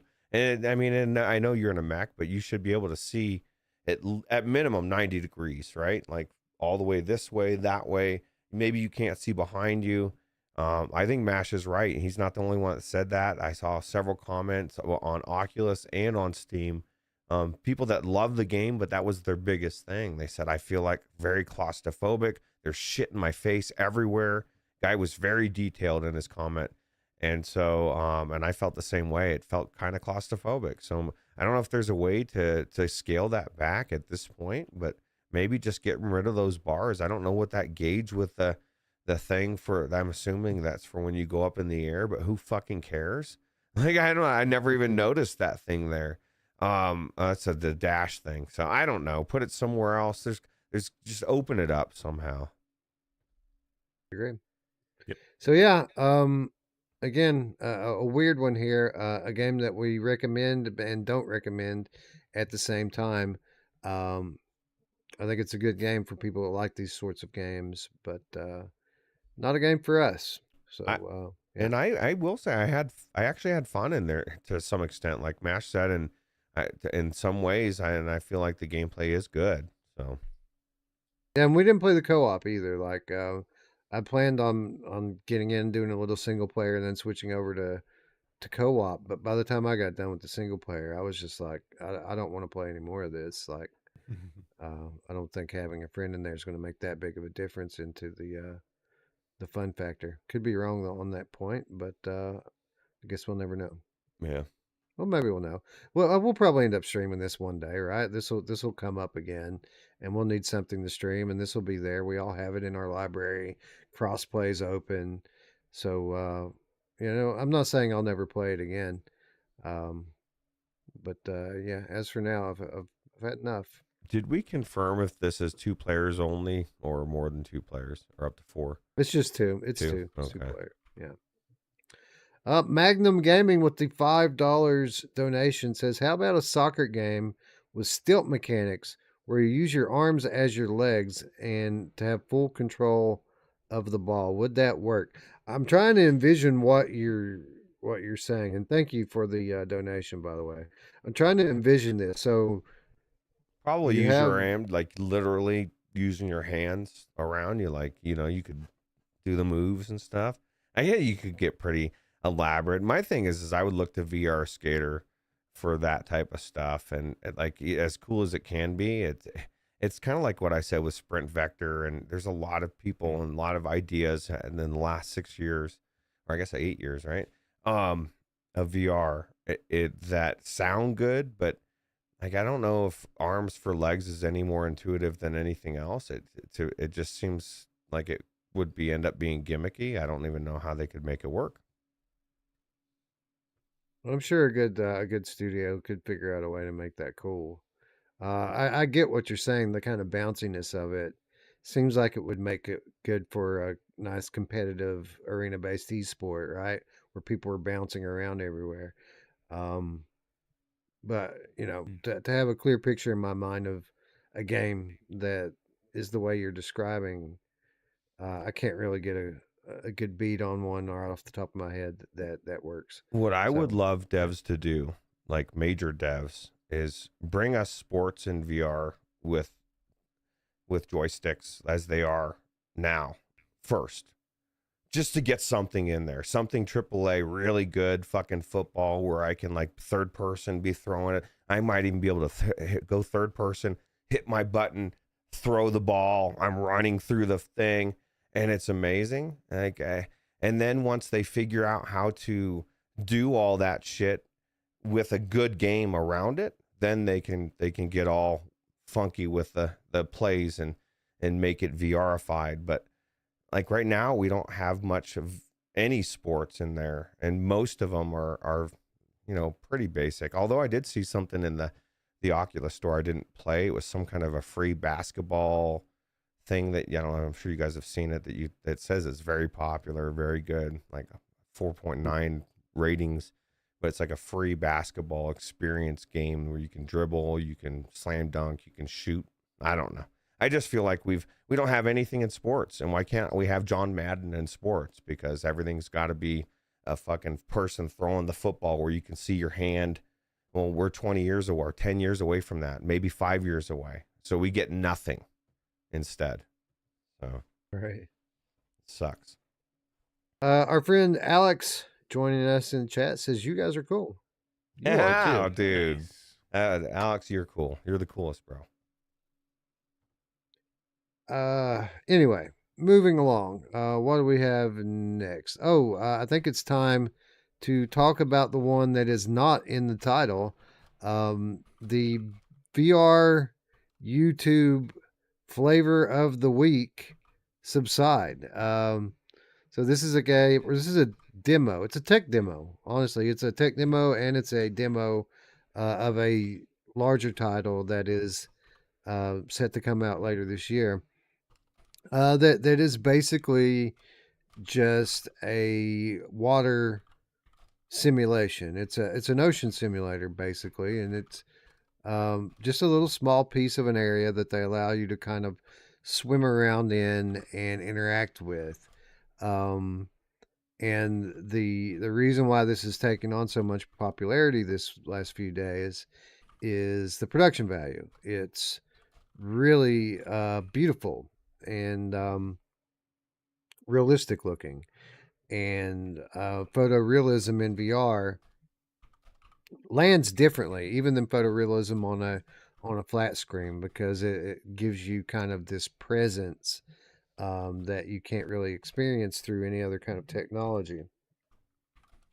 Anyway, I wasn't going to cover this. Again, it was kind of the flavor of the week. This is something that everyone else was doing, and typically we avoid these.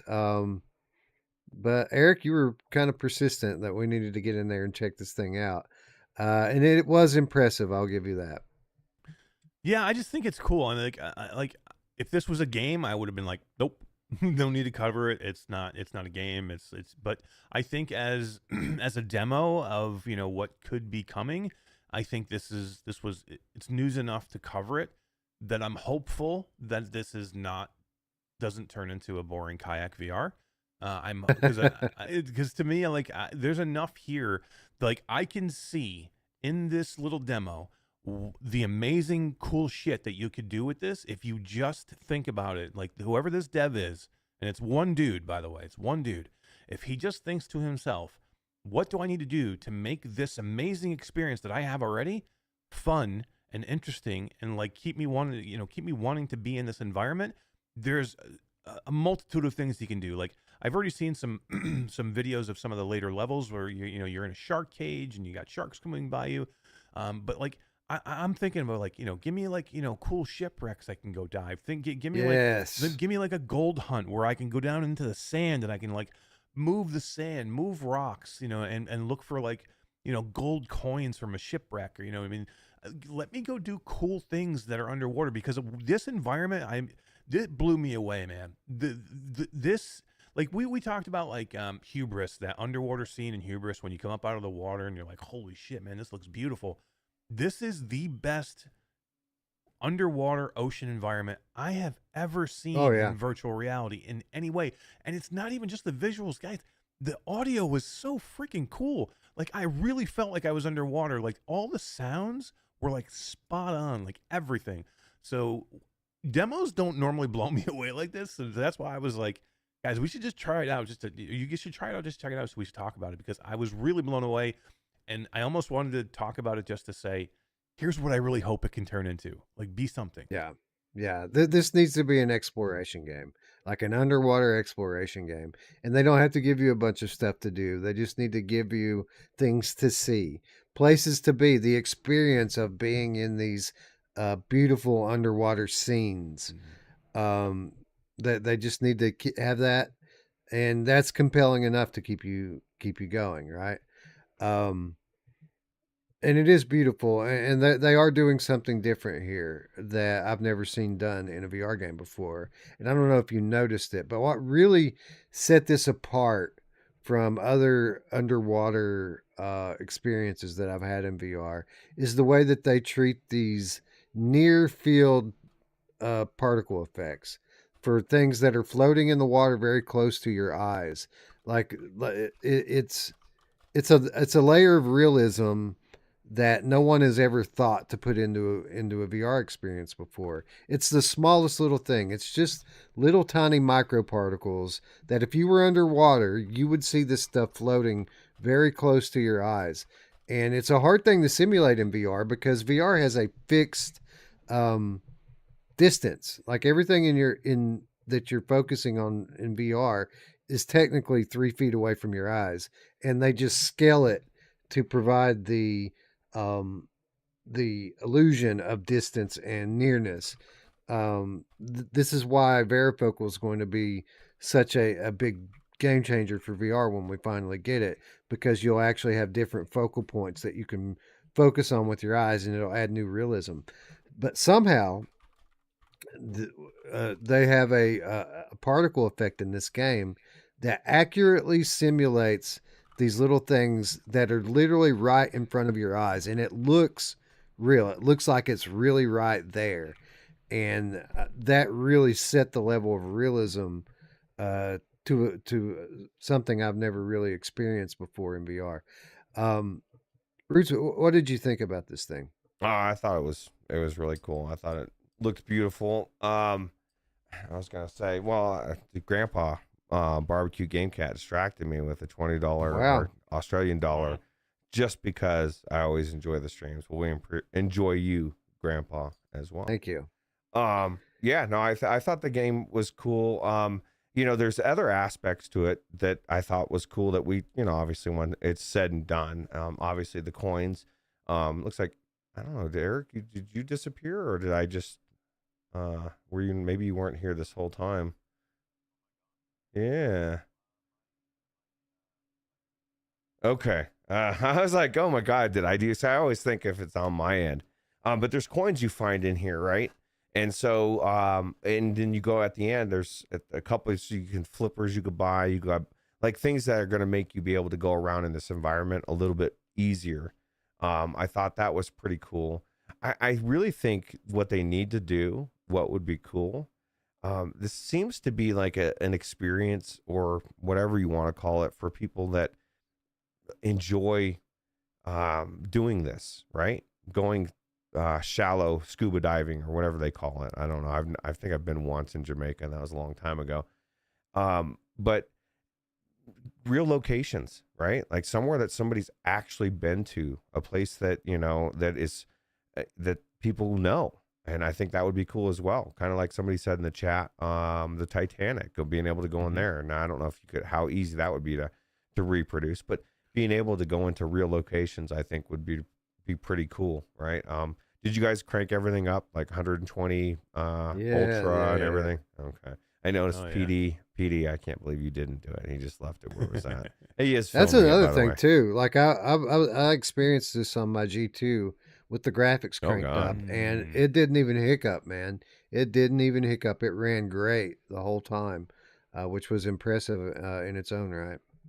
Somebody's asking, is this coming to PlayStation VR 2? Well, it's a demo for Steam, so who knows? Is it coming to PC would be my question first. I would imagine we don't even know what it is yet, right? Like, right. Like I don't know. I don't know. Is it just going to be a diving game? Like, is it going to be like I think you're right. Like real life locations. There are real life, like, famous places that people go to dive shipwrecks. And they're like, and people know them. Like they're well known. You could go do them. Like, go imitate them, or like you said, do like an underwater excavation thing, underwater dredging is super cool for gold. You ever see that stuff where they actually dredge the bottom of the sand bottoms of the oceans? They do it in Alaska.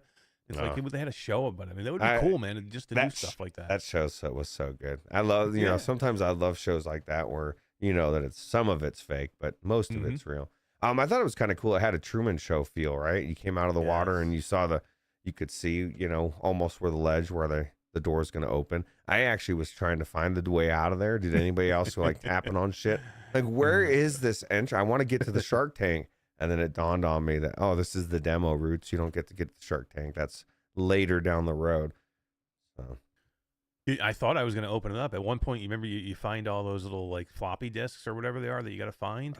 Yes. And it's like, you unlocked a new environment or whatever. I'm like, oh shit, that's awesome. And then I go to the next one and they're like, yeah, here it is, but it's not available yet. It's smart. It's smart. Basically, this is the tutorial. This is the tutorial of a larger game or experience. And we even though we unlocked what would be the first level, it's not accessible in this demo. Yeah, spoiler. Did you spoiler buy alert. anything yet? No, can you collect enough coins? I only found like 10 coins or something. Yep. Yeah, you have a store that you can go into, and that's the whole idea. You're like all around the bottom is just these like gold coins that are scattered, and you collect them. There's a whole bunch you can collect. Did you find the key in the lockbox?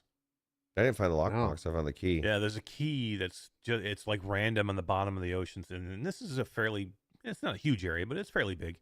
And there's a key, but there's a lockbox that you can find near the car, like just like a little bit behind where the car is. Is that how you get to the secret level? Oh my God, there's something in the lockbox. I don't remember what it was though. I did find it. I did open it up, but it wasn't like. I think it was like it was something with your uniform. But you can buy stuff. Like I bought a weighted belt that allowed me to be less buoyant, and I was able to stay down without having to like constantly pull myself down. That would be great, because that was the one thing that really annoyed me, is that every time I tried to swim straight forward, I would go up. Yeah. With the belt, it's easier. Yep. Did you guys try to, and this would be cool to try with the belt mash, did you try to go, like, I actually swam up into the ring, right? The floaty ring, and I put my arms up, and it floated, and I tried it without it, and I actually sunk below, like down to here, but like literally it was floating. I thought that was pretty cool, the physics on that. Yeah, I pulled that ring all the way down to the bottom too, and like it shoots back up to the surface. Which is super cool. You find a soccer ball at some point under like a tree, and you can just pull it out of there, and once you let it go, it automatically just shoots up to the surface and kind of pops up. All the physics were absolutely real here. Like it felt like you were swimming. It felt like you had to like keep yourself down. If you stayed down too long, you drowned. You're not using a scuba tank here. This is just like snorkeling. Yeah, I did hear my heart bumping. I don't know how you could die. As soon as my heart started thumping, I actually literally shot up. I'm like, oh fuck, I'm gonna die, man. Oh my God. Yeah.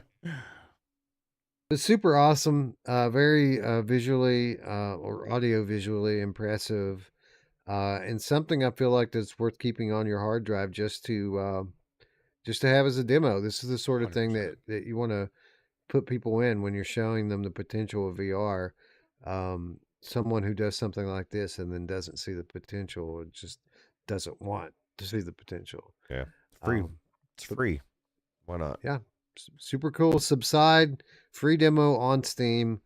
I don't know when the full title's coming or what the full title's going to be, and whether or not it's going to come to PlayStation VR. I can tell you it will not ever come to Quest.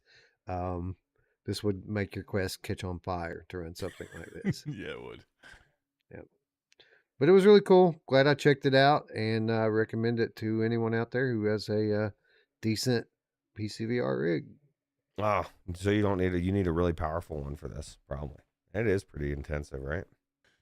Yeah, I don't, like I said though, it ran well for me on my G2, which is 2K per eye, and I turned it up to ultra, even though it was like defaulted on high, and yeah, it ran perfectly fine. So you probably don't have to have a beast rig for it, especially if you're running on like Quest 2 or something.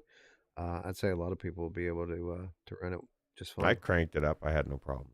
So, yeah, I mean they're saying the minimum specs is a GTX 1070. Oh God, I remember having that. I had that card. That was a good card.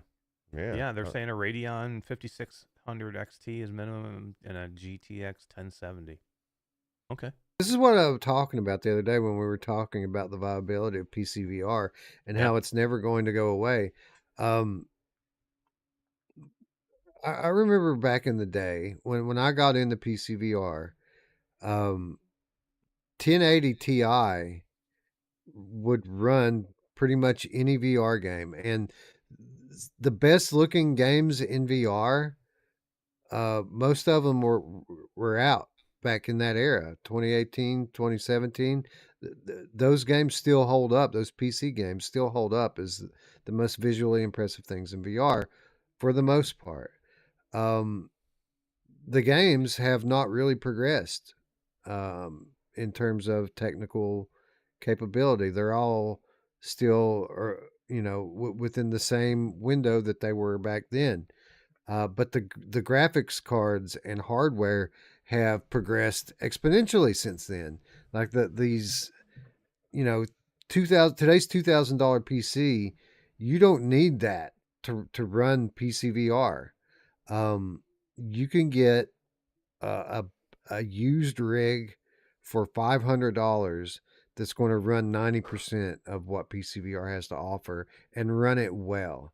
And I think for that reason, PCVR is just going to continue to grow. People are going to continue to get gaming PCs, and even a budget gaming PC, pre-built budget gaming PC today, shreds VR. So I think that the numbers in PCVR are going to continue to go up, especially with all the mods and stuff that we've been seeing over the course of last year. And this is just another good example of that. As beautiful and photorealistic as this is, 1070, man. 1070 will do it. I was shocked. I had to go look it up because I was like, man, I wonder what the minimum specs are. I was like, so I just went and looked it up. It's crazy. Yeah, people need to do what I just, if they don't have a PC and they want to get in, just do what I did, or like Wes was saying. As long as you find a PC that's, the motherboard and the processor are good, and you just can't be integrated graphics. It needs to be a dedicated graphics card, something you can swap out and just slowly, add pieces, switch parts out, right? Next, you get a better video card down the road, and all of a sudden you have a really nice computer. As long as you have that's the thing with most games these days, the video card, as long as your processor is decent, and the video card's going to be the one that's taking most of the work. So. Yeah. The entry level for PC VR isn't really any more than the entry level for console VR these days. No. Especially when you consider that you can get a Quest 2 for $200 or less now. And that is a fine PCVR headset for no money, pretty much. I mean, it's almost free. I used the Quest 2 yesterday to play VR through Airlink, and it worked great. It worked fine. How does that feel? Airlink, Wes, getting to use Airlink after a couple years. That's crazy. Finally. BC says the most high-end gaming PC can do a lot of flat to VR ports as good as we want. Absolutely. At least, a high-end gaming computer can run just about every game that, is available to get into these flat to VR ports. So. Yeah, you can always find something that you need more performance for. Running flat games in VR can be very taxing. But my point is that as far as like actual VR games, built from the ground up VR games on Steam and on the Oculus store, you don't have to have a 3 or 4 series card to run those games. The 1080 Ti was shredding those games, and it still shreds those games. Yeah, true.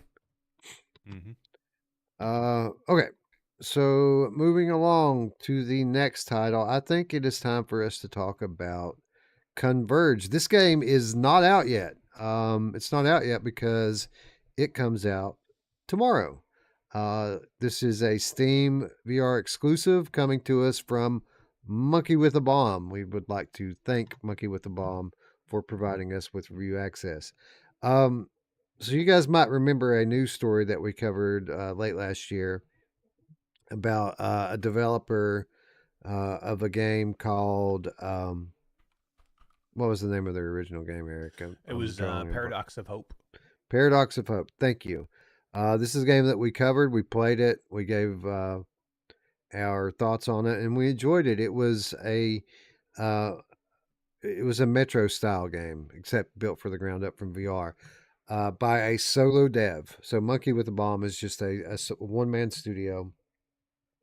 But despite his game, being a fairly small early access game on Steam, um, he began to get legal threats from an unnamed corporation that he needed to take the game down because it was too similar to Metro. And, well, I mean, it didn't say Metro, but it was too similar to another game. Everyone knew it was Metro because it was obvious. But he was forced to delist his game from Steam, which was tragic. I mean, if you're a solo dev and this is your only means of income and you're getting close to launching your game and then you're forced to take it down by some corporation, that was a pretty devastating blow for this guy. But it didn't take him long to kind of rework the concept and announce this game, Convergence, which is the follow up to Paradox of Hope. This is not a Metro style game per se, but this game is still very similar in terms of what you're doing to that Metro inspired Paradox of Hope. But while this game, Eric, isn't taking inspiration from Metro anymore, it is taking inspiration from other games, isn't it? Oh yeah, I mean it feels a lot like several different games that I enjoy, which I like a lot. And this game feels very much to me like Paradox of Hope. There's a lot of that, like, and I think he used a lot of the framework here, which Yep. is fine because that was great, So he didn't waste that game, because I felt super bad for him when all this went down for him of what he put into it, and and they kind of made him take it down because Metro was coming, and they didn't want anything even close. So I felt really bad, but I'm glad that he was able to use the framework. And I think there's something special here. Like, this super early. Super early. There's not a ton Yeah. here, but there is enough here that gives me hope Mm. and makes me feel that if he has the right backing perhaps and maybe get some help, I think he could build this game into something special. It has the potential to have a hook. It's a mix between like Rust and Tarkov and Ghost of Tabor and several of these different games that has a cool looter shooter style of game which people like. I mean, they're very, very popular, these types of games, but the realistic physics of this game, which is very much a into the radius style, he leans heavily into there, almost too much for me. Like, some of the gravity effects that I see out in the environments reminds me of Yeah. Into the Radius too much, and I'm like, why did he go and do this? Like, that part didn't make sense to me, and I would probably remove it from the game. But man, Wes, I don't know, Ruuts, this game, I need to talk to this guy. I am super stoked for what this game could be.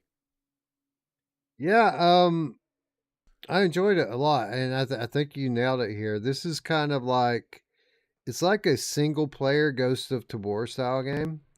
Um, that isn't maybe as heavy duty with regard to detail. Like Tabor is too much for me. Like crafting individual ammo and loading them all into the every clip and all of the like little stuff that's in Tabor is too much for me to enjoy. Um, this game does a lot of the same things, but it's not quite as detailed as that, which I enjoy. And again, it's not team based. This is singular, and it has you going out into the world. It does have a backstory, and the backstory is heavily derivative of Into the Radius. So I would call this like a cross between Ghost of Tabor and Into the Radius, and it just switches it up just enough to make it its own thing. But yeah, I really enjoyed it. I didn't. It took it a while to grow on me. Like my first run through, it seemed a bit simplistic, but I think that's by design. I think the game, with every run, it adds another dimension to what's happening in the world and the type of things that you can find and the type of events that happen on the run. I think it by design starts very simple and then makes its way up. So at first I was a little bit underwhelmed. Second run, okay, that was a little bit better. But it's like third and fourth run, like I was really enjoying it quite a lot and wanted to go back into it. Um, but it was a fun gameplay loop. I hope they continue to kind of unfold the story with it because while the story is a bit derivative, it is cool, and they're telling the story through letters and things that you find when you're on your runs. Um, well, it was good. It was really good looking game. It's a better looking game than Paradox of Hope even was. It's Yeah. a very uh, high level of detail with the visuals in this, and the sound's great. The music I think is awesome. Um, and that's a rarity in VR these days that actually has really really good music. Um, so no, I'm fairly impressed. It is an early access game, so you should keep your expectations in check with it because it is far from finished. But what's here, I find to be very promising. Um, Roots, what did you think about this one? I thought it was pretty good. My biggest thing is everything worked. I didn't, there didn't seem to be too much jank in just about anything, right? Like reloading, grabbing guns. That means a lot to me. Yeah, the early access is one thing, but I want the gameplay to feel right and not be janky. And it wasn't janky. And so I thought that was pretty cool. Did you guys do the tutorial? Because I did not. Yeah. And Yeah, I did. this is one of the things that I thought was cool is I didn't do the tutorial. Well, everybody knows. I had the option. I thought about it for a second. I said, I know what this game is. I don't need a tutorial. And I actually went through the first area, and the only thing that I struggled with is I didn't know how to get out of there. But eventually, I saw that green thing on the ground and went and touched the wall, and then I left. And so the fact that I didn't do a tutorial and was able to get through the entire thing, I thought was pretty good. It doesn't, not saying people don't need to do one, but I think that leads credence that it does what it does right. And so, yeah. One thing I would suggest, and the dev said that, and I thought that was cool. I saw somewhere, maybe it was in somewhere in the game, but it said, hey, if there's any issues, let us know in the Discord, any ideas, because he's actively switching this. And one thing I would say, and I only played that first level. I didn't go in multiple runs. Now I kind of wish I did. And maybe this is addressed. I just felt like everywhere I went was running into a dead end, and then until I got out of there. I don't want that. I want to have like multiple ways to get to one destination, if that makes sense. Like I could go in a complete, and that was probably, I guess it wasn't the tutorial, it was the first level. And maybe that gets addressed, and you can tell me, Wes, because you've been through several of them. But if it doesn't, I would like to, just be roaming around, going in here, finding stuff, and maybe I missed half of the map because I went and made my way one way instead of a different way. I kind of felt like there was very linear. And that's just a suggestion. That's the case. Now the levels do get bigger, and it's procedural, right? So you're going into the same map, but every time you go in, it's got a different layout. Okay. And different like rooms that you can find and different ways that you can go. And you're right. Like typically you have a number of different paths to go down, but every path leads to a dead end except for the one that doesn't. And that's part of the like the gameplay loop. One of the things you're supposed to do is find the extraction point. But you're right. They could. I'm of two minds with it. Like, yeah, it would probably help if there was more than one way to get to the extraction point. It would make it a little easier for people. But on the other hand, it would make it a little easier for people. And if the paths were to intersect more, um, I think in a way it would make it harder to navigate because there is no map. That's Um, true. I the and when you're exploring these levels and you're trying to make sure that you covered everything, it helps to be able to say, okay, from the starting point, I went down the left hand path and followed it all the way out. Then I went down the central path and followed it all the way out, and went down the right path and followed it all the way out. And I remember now that the extraction point was on the right path. Um, if they were looping into one another, it would be easier for you to kind of lose your bearings. I And then I felt like I lost you, my bearings anyway. I was turning around and felt like I was running into. I'm like, fuck, man, have I been this way before? You know, and then that was my thing. Is like it wasn't necessarily. I didn't even consider anybody. Well, I should, because one of us, because you're very completionist, and there's a lot of people out there. I just when I play an extraction game, I'm getting out of there, and I'm looking for stuff on the way. well, But I'm not looking to go through every nook and cranny of the entire level. I'm trying to get out of there. here's the thing. It isn't really the case on the first run, but as you go through and do multiple runs, that PDA that they give you, they have you looking for specific things. Like I on the second run, I had to find an artifact, which is very much the same kind of artifact that you would find in Into the Radius. It's exactly the same thing. This irradiated thing that is a an artifact from the event that made all the cars fly into the sky. Um, on the third run, they have you looking for a person, another hunter that's lost. Um, so for that reason, um, I didn't just explore the whole map just to explore it. I explored it looking for these things that is kind of part of the mission. It So if you isn't just s- about so if you extracting. so if you You know, found that thing, then you got out of there immediately, or you continued looking around until you well, looked You everywhere. could. well, the first run, as soon as I filled my backpack, I left. Like I didn't try to look at all of it. But in the subsequent runs that had things to do, um, yeah, the second one I didn't see the whole map. But when I found the artifact, I left. The third one with the hunter, I never found the hunter. Mm. Um, so I searched the whole map twice looking for Oh the damn god. hunter and never found it. Um, so no, I didn't necessarily just explore it all to explore it. I probably would have if I had like an unlimited backpack, but your inventory is limited. So at the point that you've got a backpack full of good stuff and all of your objectives are completed, there's no further reason really to keep looking and going for more.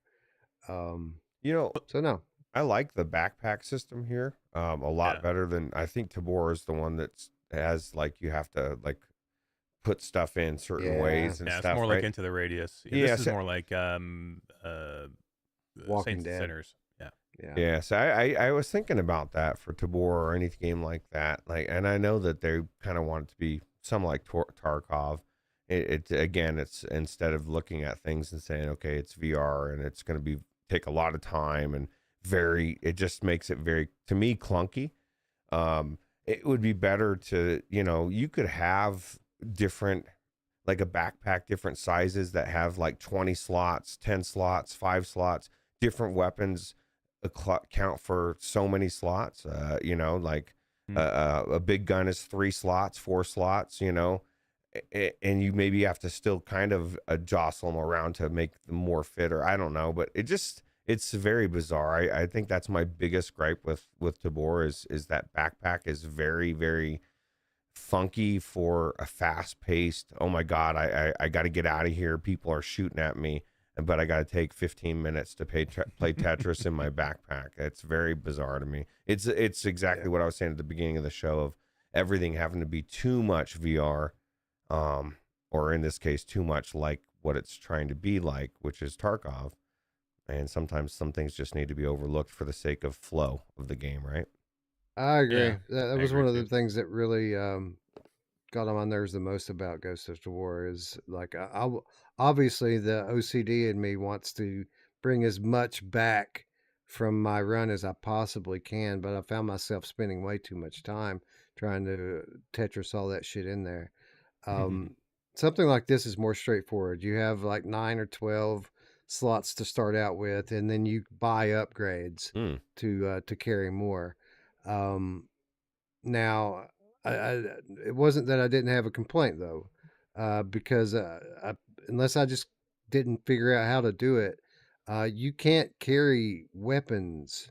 Like you can't carry guns in your backpack here. Like you can only carry them in your holsters. Um, which kind of sucks because during over the course of a run, you're coming across all these rifles, and you can only take one out on your back. You can't even take what's in your hands. If your gun's in your hands, when you extract, you lose your gun. So that kind of sucks. I get why you can't, because it would change the balancing of the game a lot if you could bring an extra gun out just to sell. You're going to accumulate funds a lot faster, and it's going to shorten the length of the gameplay and leveling in it. So I get why they don't do it, but it was still annoying nonetheless. And I think you will be able to later, though. Like you're talking about upgrading your backpack, like you can probably and I don't know this for sure, but like in a lot of these types of games, you start out very limited of what you can get and get out with your backpack. And like you have different armors you're going to be able to get here. You have different backpacks. Just like in Tabor, you can only carry stuff in your hands out, which is different than here. But you can only carry a weapon on your front. You can't carry anything in your backpack until you get the larger backpack. Then you can actually put another long weapon in your backpack. So and again, this game is not even close to being finished. This is basically one level, I believe, of a larger map that we're going to see. And like a couple of the things that I think that Ruuts had an issue with, and even you had an issue with, Wes, is, I'm hopeful this is a much larger map possibility to where there is, I would like to see several different extract points. So not just one linear, I get one extract point. Give me, just like Tarkov, give me 3 make it a larger map, give me 3 extract points, make that one area that you're in like now, this storage area, be just a section of a larger map, more like a Tarkov or a Ghost of Tabor. And then like right now it's all NPCs, but I would love it to be NPCs and live players at some point, so where it's PvP and PvE just like Tarkov, because then it feels more like I might not make it out of here, because this is exactly that. It's a looter shooter. Whatever you bring in and whatever you find, you risk losing it if you die and you don't get out. That's the hook of these games. You have to have that hook, and I never felt here like I wasn't gonna make it out. Like I got hurt a couple of times, but like I think you need some PvP here, or player versus player here, to where you're really worried about who's coming around the next corner and what you're doing here. And I think that will help with it. So when I'm saying like there is enough here where I think if he goes in the right direction, this could be a mix between Ghost of Tabor and like something a little bit more methodical, like Rust or something like that, where you're looking for more of a, you have to have everything that you get. You know what I mean? You have to pull everything out that you need. But he needs help. He needs maps. This is very small compared to what I hope the finished product will be. But I thought it was really interesting, and it looked good, man. This thing looks great already. Yeah. It looks really, really good.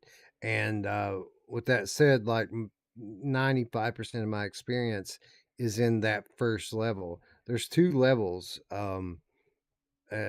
As this launches into early access tomorrow, there's this level with the storage units, and then there's like an indoor like facility that's dark, and spoiler alert, those aren't people in right. that one. Like in this one, you're fighting people. In the second level, it's not people. It's a lot more like the Paradox of Hope than this level is. Yeah, and then it is harder to get out for sure.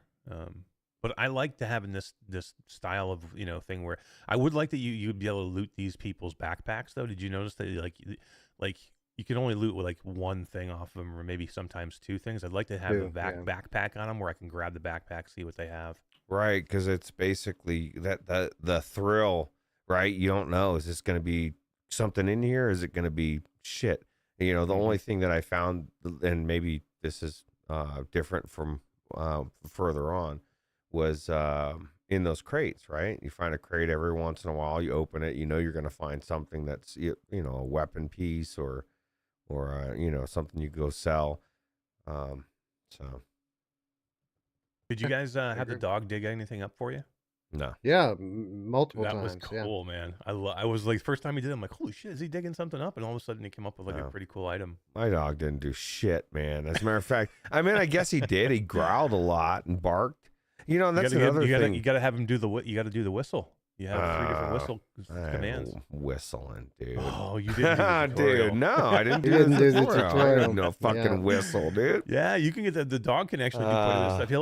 He'll attack enemies for you. Well, he did do that. He's very loud. That was one of the things, man. I'm around a corner, I'm hiding in the thing, and this dog is barking and growling, and the dudes don't react. You know what I mean? If that dog is going to be in existence, if I'm going to be able to send him, you know what I mean? If I get close enough to where he's going to growl or whatever, it should set them on like alert. It'd be like, at least start padding towards me, looking around. I was kind of hoping that was what was going to happen, but they didn't do shit, And again, these are suggestions for a good, like Mash said, you can see everything here. I'm kind of like when Tabor first came out. You can see where this game could be like really amazing. It's just going to take some help, like Mash was saying, and direction. But what's here is really good. Yeah.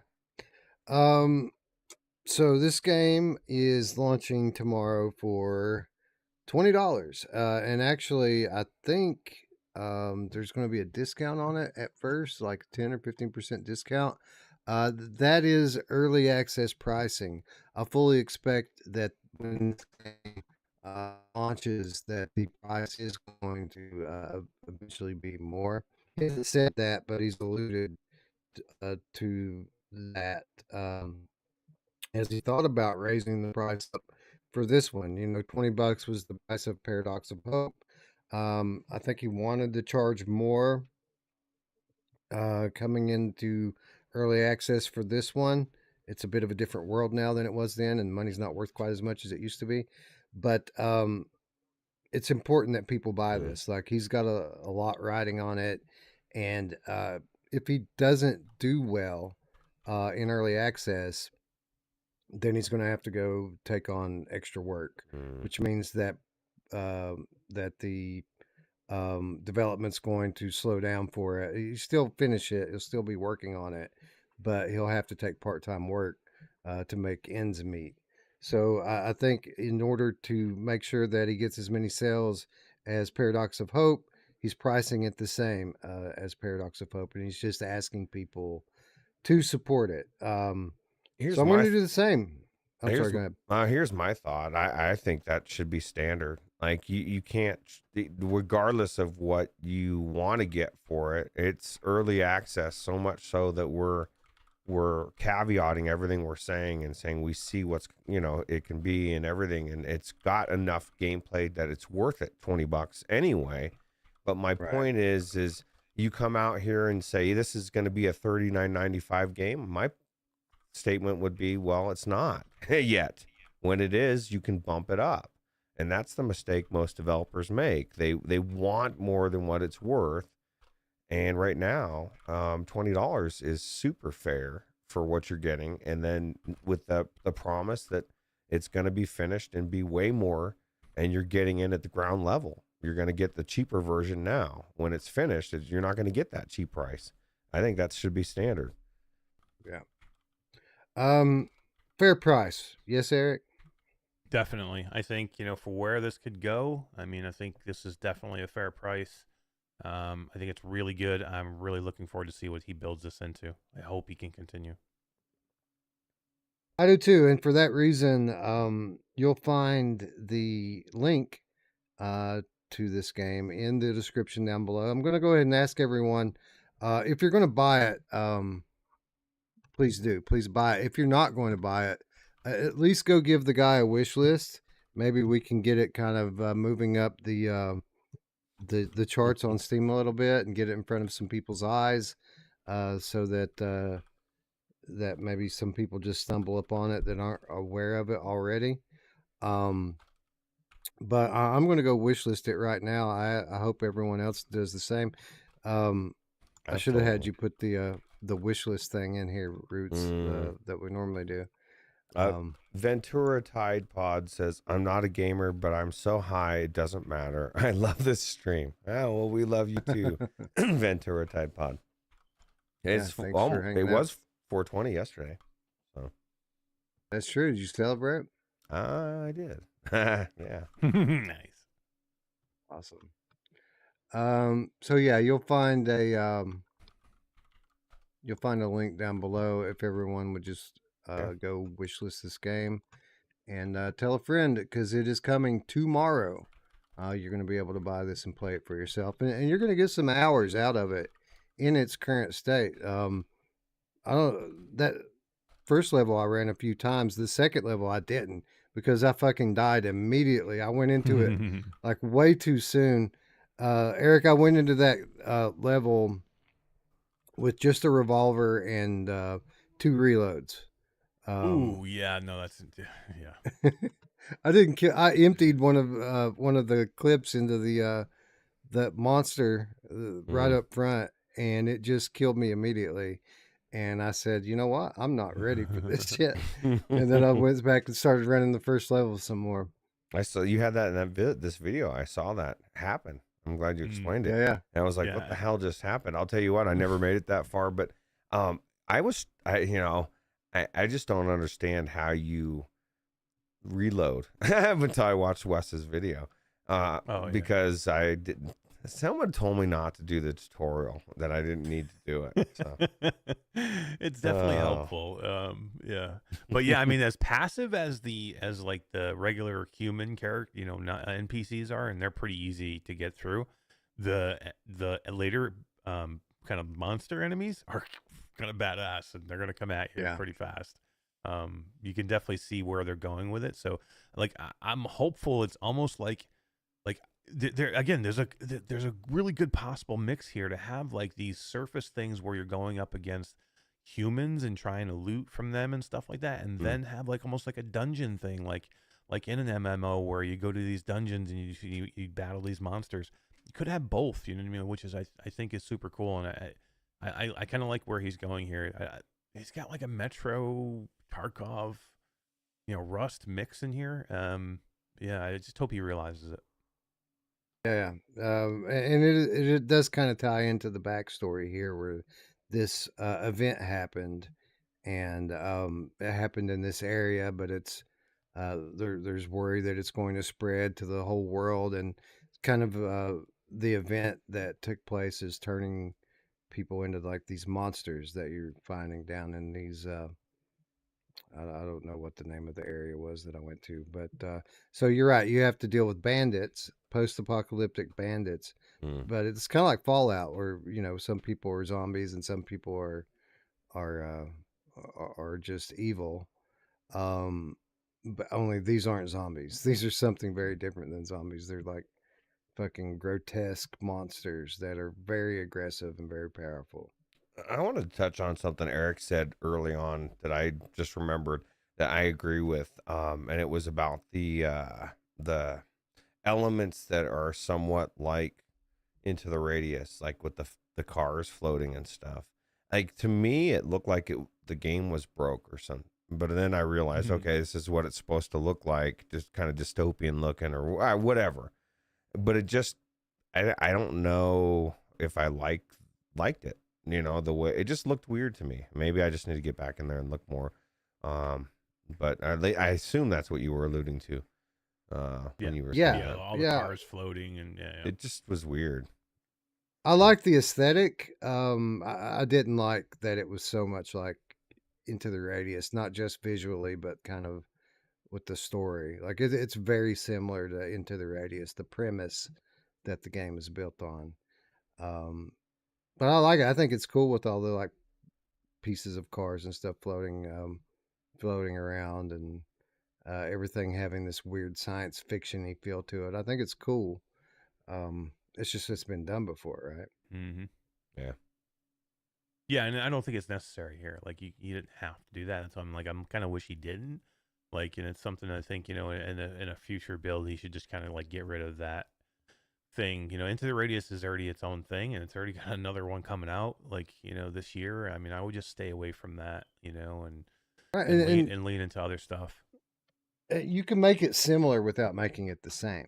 Yeah. Right? Like you can have a similar story and a similar premise to Into the Radius, but on top of that, when you have the exact same kind of art going on that game has, then it makes it obvious that what you're trying to do.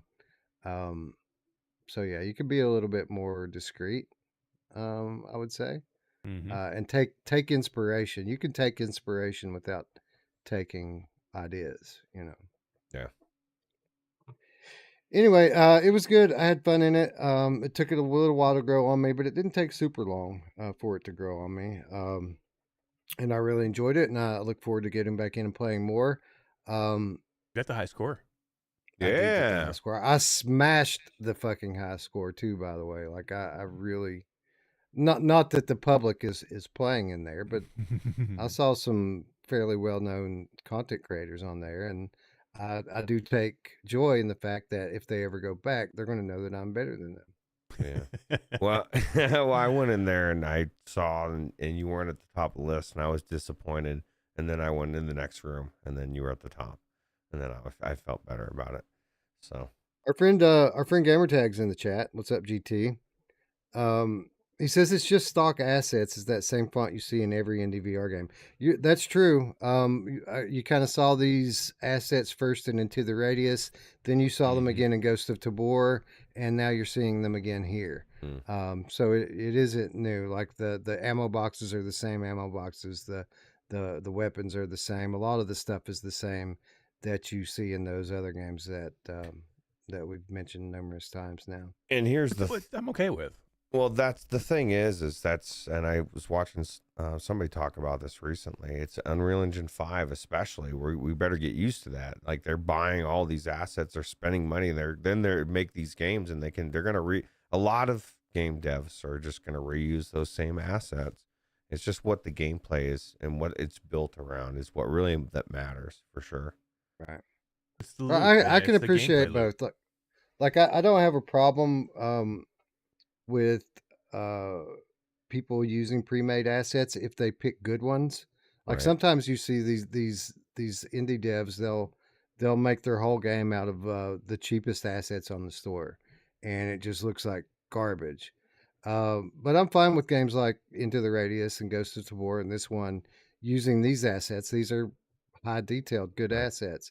Now, with that said, I do appreciate it when someone like Blair Renault will take an asset and then modify it to Right. make it something unique and beautiful. That's his then never strong suit. launch. It's what he does best. Right. Yeah, right. And then never launch. Well, I would be like, Blair, give me some of these assets that you're using and just give me a game at some point. well, I'll wait It's been forever. 7 years. I Well, wouldn't. I don't know I wouldn't about in the forever, case of but- lo-fi. I would not in the case of lo-fi because let's be honest, the strong suit of lo-fi is going to be how it looks and sounds. It's going to be the vibe that is building, the world that is building. It's not going to be gameplay or anything like these games are all about the gameplay. That's going to be about the experience of being in that world. And if it takes them 5 years to make it perfect, it needs to be perfect because I think the gameplay is just going to be something that's tacked on. Here's right? the thing too. He's an artist, and that's the difference. Like a true artist, it's asking somebody to, hey, paint. It's like taking your dog out, and we do this all the time, outside in the morning, and you're like, go take a shit now, and you're like, you're pissed because he won't go, and you're like, I can you imagine if that was your life, where someone came in and is like, you need to go to the bathroom now, and you're like sitting there. You can't rush an artist. and or you're gonna get shit basically. And Blair doesn't put out stuff like that. And I would wait. I was in the Kickstarter. I'll wait as long as it takes. If it's another 5 years, I guarantee it's gonna, like you said, the vibe is gonna be amazing, and that's what I want. Right. And I think 10-year it'll be game out this cycle. I year. love it. Okay. It hasn't been that long. It's been about 3, It's been 4 years. 4 It's been- years. Yeah. Yeah. Yeah. And Well, we have no end in sight right now. Okay, so but how many games, and this is one person making it, how many games that are amazing, like Baldur's Gate 3, that have teams that are on it for 10 years? Like, I think giving them probably 8 years, 10 years, if it's really amazing, I'll wait. You know what I mean? Like, I'd rather have that than have it come out next year and be mediocre. Like, we have too many mediocre games in VR. Yeah, no, I'll wait as long as it takes, and I am looking forward to it. Like, we checked out Lo-Fi when he first started on it. Before he even opened the Kickstarter, we went into the alpha version. I have not been back since. I haven't been back one time since this game hit Kickstarter, and I've seen lots of stuff on social media about it. I know it's going to be so fucking awesome, but I'm waiting. I'm going to wait till it's done. And when he says it's ready, that's when I'm going to go back in, and I fully expect to be blown away. You know what I hope he does next? He'll never do it, but I really, really wish that he would remake Technolust, because the story in that game is so fucking cool. And if he put modern, like, game mechanics into that and build an actual adventure game around that story, I think it would do really well. Probably better than Lo-Fi is going to do. So yeah. The one thing he's got going for him is nobody's come out with a good enough game yet that's like that cyberpunk type game. You know, right. But if somebody does in the meantime, that's what's going to hurt. Like, that's, you know what I mean? And he's just been very lucky so far that he hasn't had to worry about it yet. But yeah, I mean, I hope it's great. Maybe when we see it sometime next year, maybe. I think it'll come this year because he's. You think it'll come this year? Yeah, I do. Because he said it many times that he's about out of money. Like, I know. he can't afford to keep working on it forever because he has to eat. So I think he's going to launch it this year. I hope so. I do too. Anyways, I think we still have a game left to talk about. Everyone go Wishlist Convergence if you haven't already. It comes out tomorrow. Links in the description. And we want to support this dev. So go do your thing, strangers. Pant is going to bed. Do you think Pant wears pants to bed? Or do you think... He wears just one. Which side, left or right? He wears pajama. What if he it's wears just one pajama big pant? to bed. Pajama, yeah.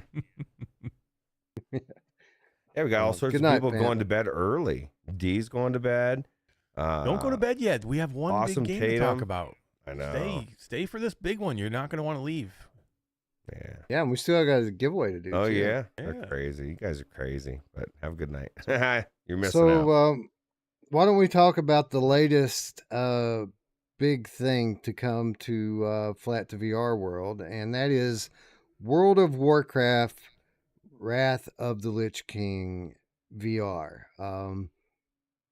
Anyone who's been watching our channel for any amount of time at all already knows what World of Warcraft is. This is one of Ruuts' staple games throughout the decades. It's a game that he's lost several hundred hours. I would even wager to say months and years of his life to. And we lost Ruuts to this game for the majority of last year and got him out of it just in time for them to put it in VR. And Ruuts, welcome back to World of Warcraft. We'll see you at Christmas time, huh? Yeah, absolutely. I think it's like it was like 370 days worth of time, like 11,000 hours when I added up all my playtime over the last 20 years without having like alts and like lower level stuff or any characters I've deleted since then. But yeah, and so played vanilla, played all the way up until Mists of Pandaria MOP when they brought pandas into the game, and I just didn't like that expansion. Everything about it. It just retail started getting to shit, and so I left. Went back to classic when it came out. Been playing it actually hardcore, like you said, last year, and then and now it's in VR, and it's Wrath of the Lich King, and it's amazing. Yeah, so this is a mod that's available for free. The game, for what it's worth, you can also download for free. All of this stuff. If you need links, hit us up on Discord. We'll tell you where to go get it at. Right off the top, I will say though, if you're new to PCVR and you're new to modding, this is probably not the one you want to start on. This is an old school mod where you have to go in and fucking mod it by hand. There is no automatic installer that goes through and does it all for you. Even with me having the experience that I had, and by the way, my experience with modding this game is probably the biggest reason we didn't do a show last Sunday, because it took some time for me to get into this thing and have it working. But even falling back on my experience, Eric, it took us probably 20 or 30 minutes yesterday to get you set up, right? Yeah, I mean, this is one of the harder ones that you'll probably do. So, like, I mean, here's the thing: if you can get through this one, you can probably get through pretty much any mod. But Yeah. but like to me, if I didn't have somebody walking me through this one, I mean, maybe a year ago, 2 years ago, I probably would have had the time to like screw around with it and figure it out and Google things and do that. Just nowadays, if you didn't walk me through it, I would have probably just said, "No, I'm good.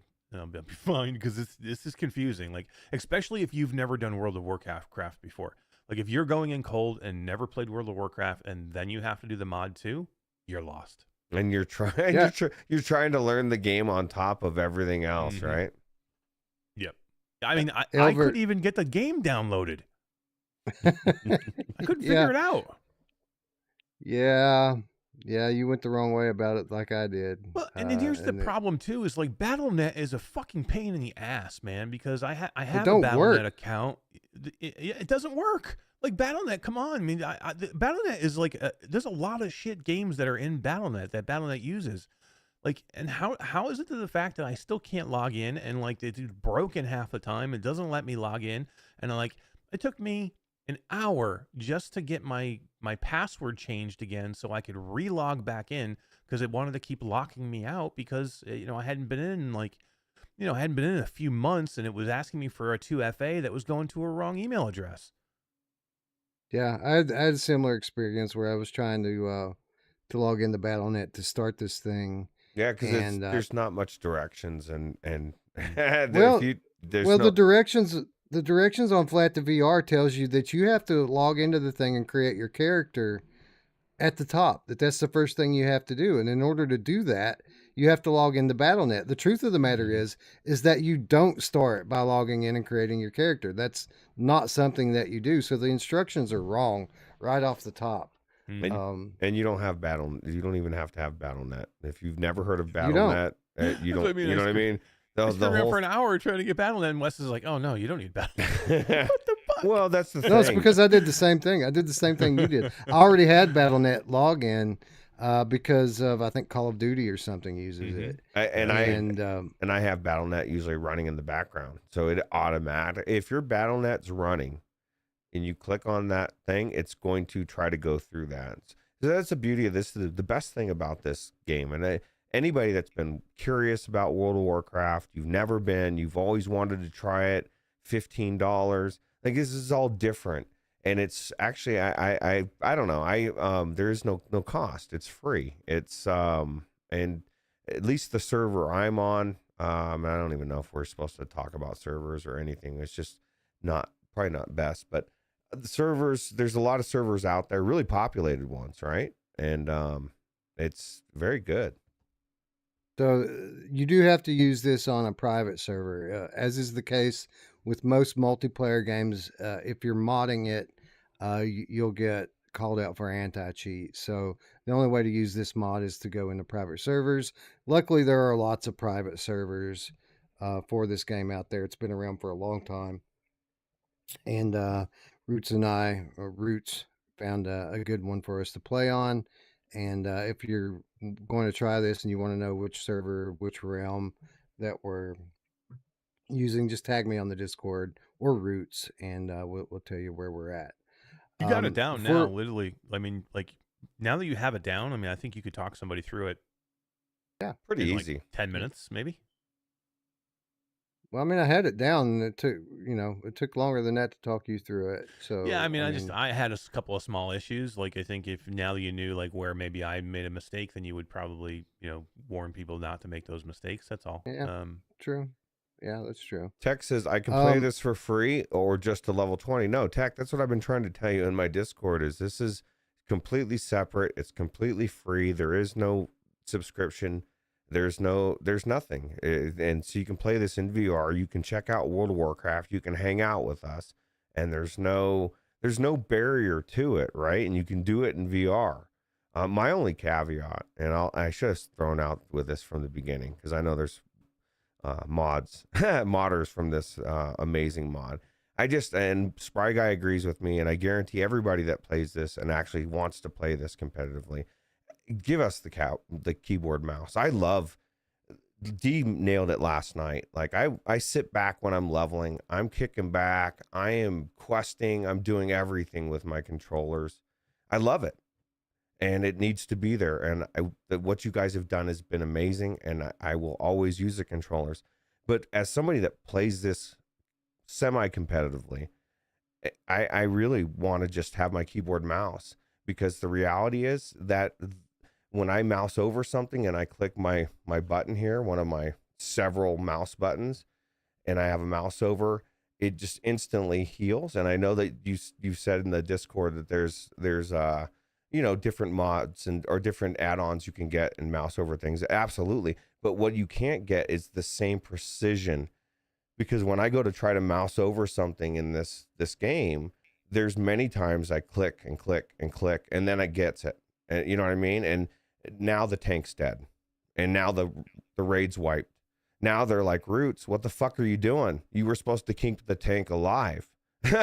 You know what I mean? So for me, it's a very small but big part of what I would want to do in this game. And I love it. This mod is amazing. Even if you didn't add it, I'm just asking as a gamer and somebody that loves this game, and I guarantee you having it work functionally for the people that actively play it right now is so enticing to somebody that hears about it. There's like, oh my God, it's in VR. Oh, I can't use keyboard mouse.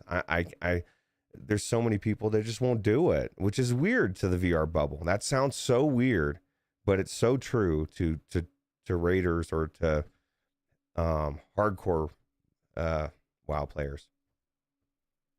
So anyway. Before it gets past this here, Elbert, a few minutes ago, $4.99 donation. Thank you, Elbert. World of Warcraft in VR is a dream come true for me. Thank you, Flat to VR, for making this mod. Hardcore classic WoW for the win. Thank you, Albert. Certainly, the way Ruuts feels about it. For me and Eric, I don't know. You never played this before, Eric. I know I never played it before, right? Never. Yeah, not one time. Ever. Yeah, it would never be. It wouldn't be for you guys. You know what I mean? It wouldn't be for anybody that's never played it or anybody that's a VR player. This mod is perfect. There's no reason to ever play keyboard mouse. Like Gamertag says, he liked the mod. He got bored after the point and click gameplay. After a while, he'd rather play it on a flat screen due to the gameplay style. See, I agree and I disagree 100%. There's no way I would want to give up being in that world and the environment and the awe moments and everything that I had, and go back to playing it on a flat screen. I just want to be able to still play the game in VR with the same controls. And then that way I get the best of both worlds. VR isn't about point and click or interactions, and having a keyboard mouse interactions doesn't negate being in the world with VR. It's a weird dynamic that I hear a lot of times. People will say that I might as well just play it flat. It's weird because I had a moment last night, Wes. I was questing for like 3 hours. I was in Stranglethorn Vale. I was having PvP, but people attack me, and I fucking nailed them, killed them instantly because had just geared up and got all this really good gear from the auction house. And then 20 minutes later, someone's fucking owning me, and I'm creeping around hiding behind because I think I'm going to get killed by every horde person that's there because it's a heavily horde area. One aspect is I'm questing. Spent 3 hours or 4 hours, was having an amazing time. I get a message from D saying something about something else, and I was like, all right, I guess I better get out. And I decided I don't want to get out yet. So after I played the game for 3 hours or 4 hours, I went to Ironforge and I roamed around and I just was checking shit out. And I had this moment of awe of just how amazing of being in this world and everything the modders have said, oh, this is really not about playing, it's about the experience. I disagree and I agree. It's not it's both. Like I had an amazing time playing it, and then after I went in and checked out this shit, if it wasn't functional at all and it wasn't good to play, I would have gone in for an hour. I would have walked around and said, wow, World of Warcraft and VR, and I would have been done. Instead, me and Spry have spent 20 hours each probably in there just leveling. I'm already level 40. I've got my repair mount, my armored, got my 2 vendor guys with me. I think WoW and VR is amazing. I just would love to be able to raid in there as well. Yeah. So this never has really been my genre. We got in VR, we've got Zenith, which is kind of supposed to be VR's take on this type of game, and we got into that when it came out, and we had fun with it for a while. But even Ruuts, after a while, started going on about how there was no end game and how there was such a limited amount of content in it compared to a bigger MMO like Warcraft. And we all heard those words and knew what they meant, but it wasn't really until I got in and tried Warcraft out in VR that I understood what he meant, because while the gameplay premise is the same, it's a lot of fetch quests, it's a lot of killing certain numbers of enemies, these sorts of things that you have to do to level up.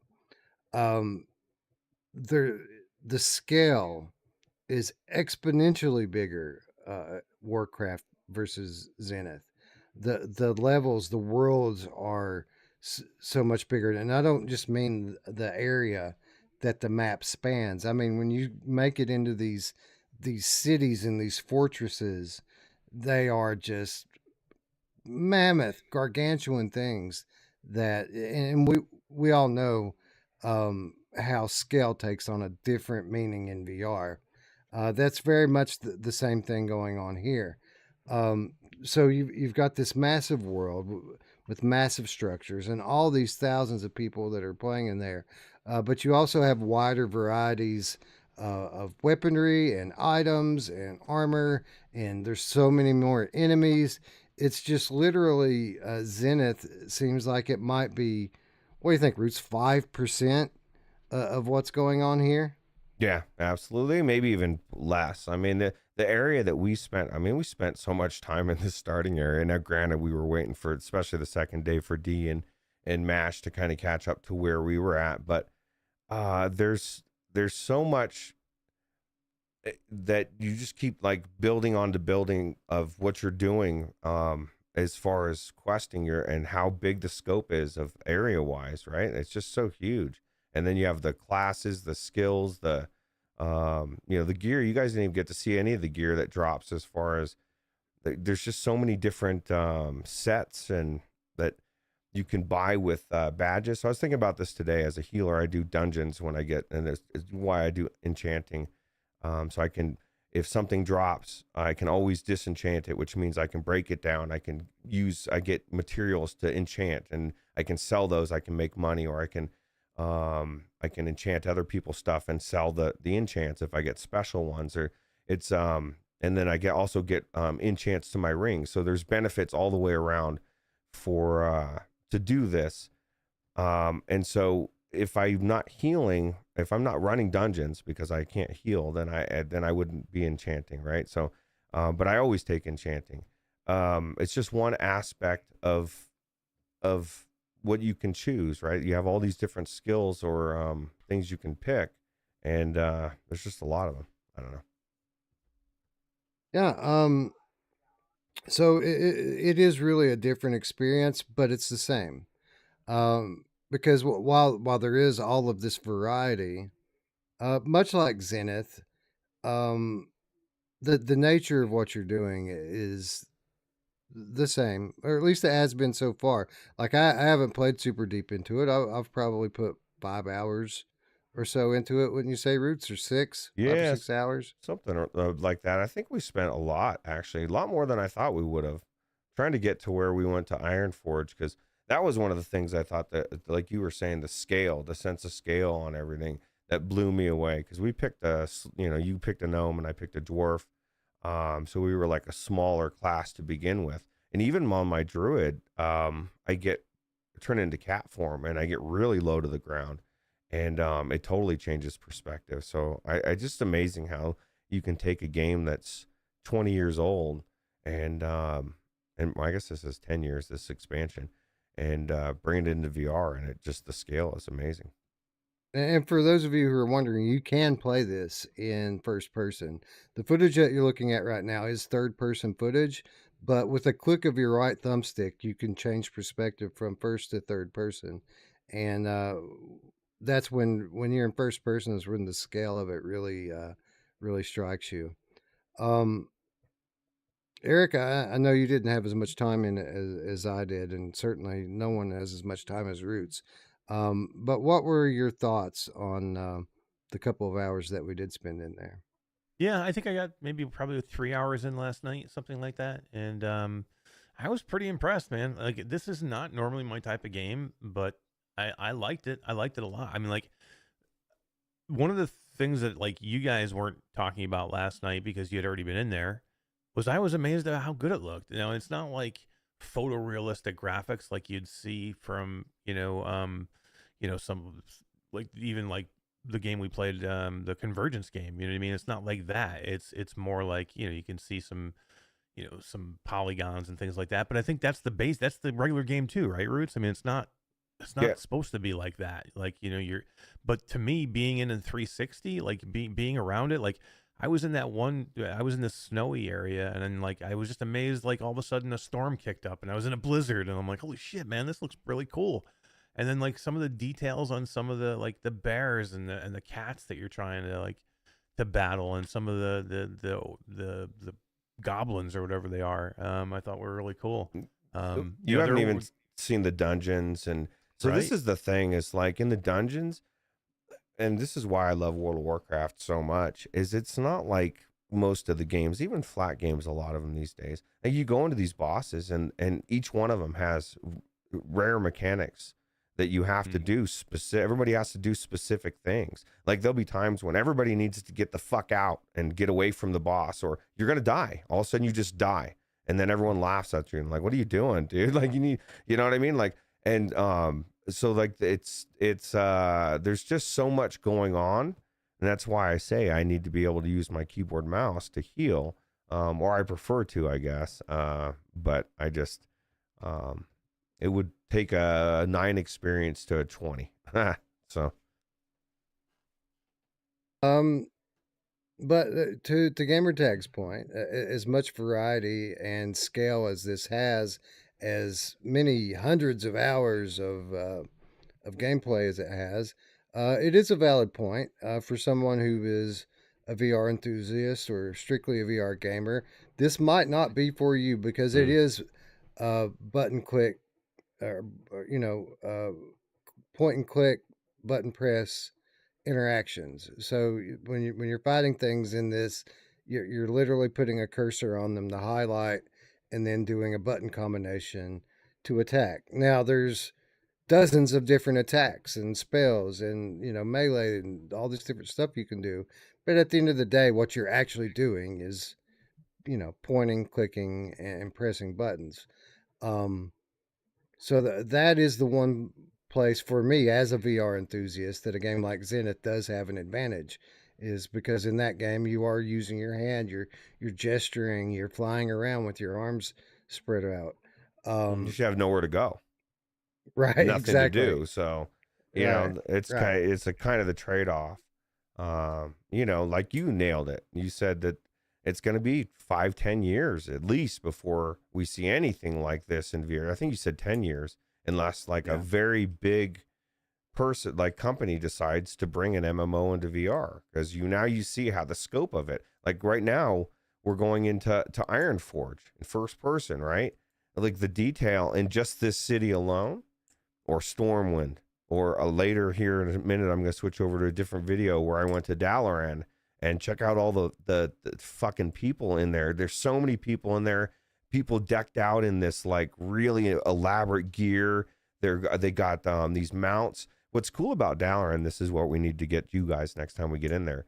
We make this their home, right? Is what I do. I get their low level, and it's got a portal to everywhere. It's got a portal to Ironforge, portal to Stormwind, portal to Denasis.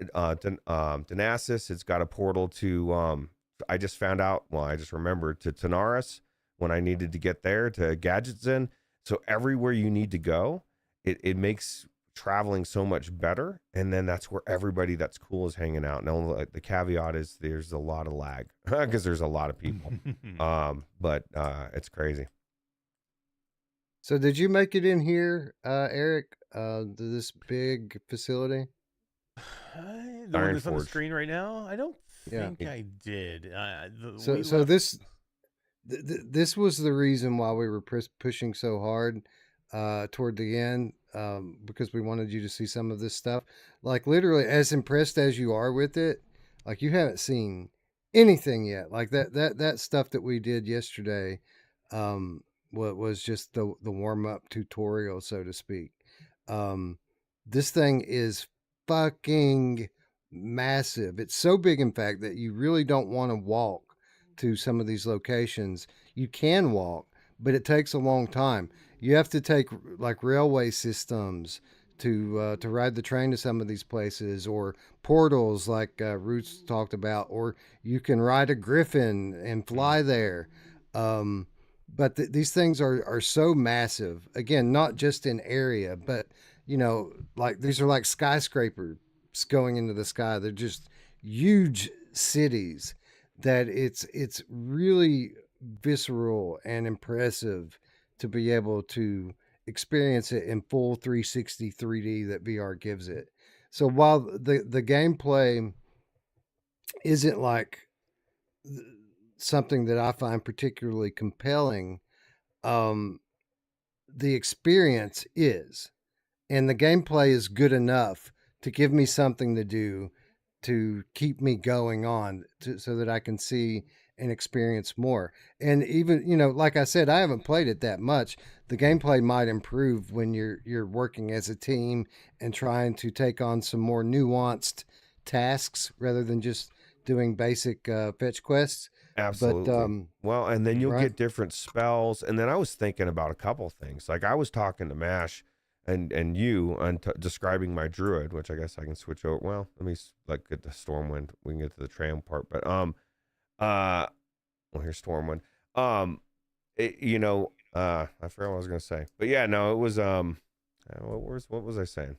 I was talking about how the gameplay might take a turn for me when when we start working as a team and trying to take on more nuanced challenges rather than just doing quests. So many different spells, and I was telling Mash, because he picked a warrior because he's a tank, but you might have actually been more happy with the same class that I picked, which is a druid, because you can turn into cat for badass DPS. You can turn into a tank as a bear, and then you also have there's a lot of versatility.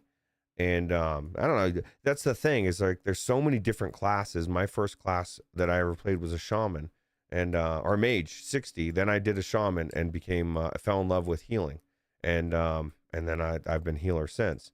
But there's just a lot of different classes. So yeah. Yeah, that's definitely the strength of something like this.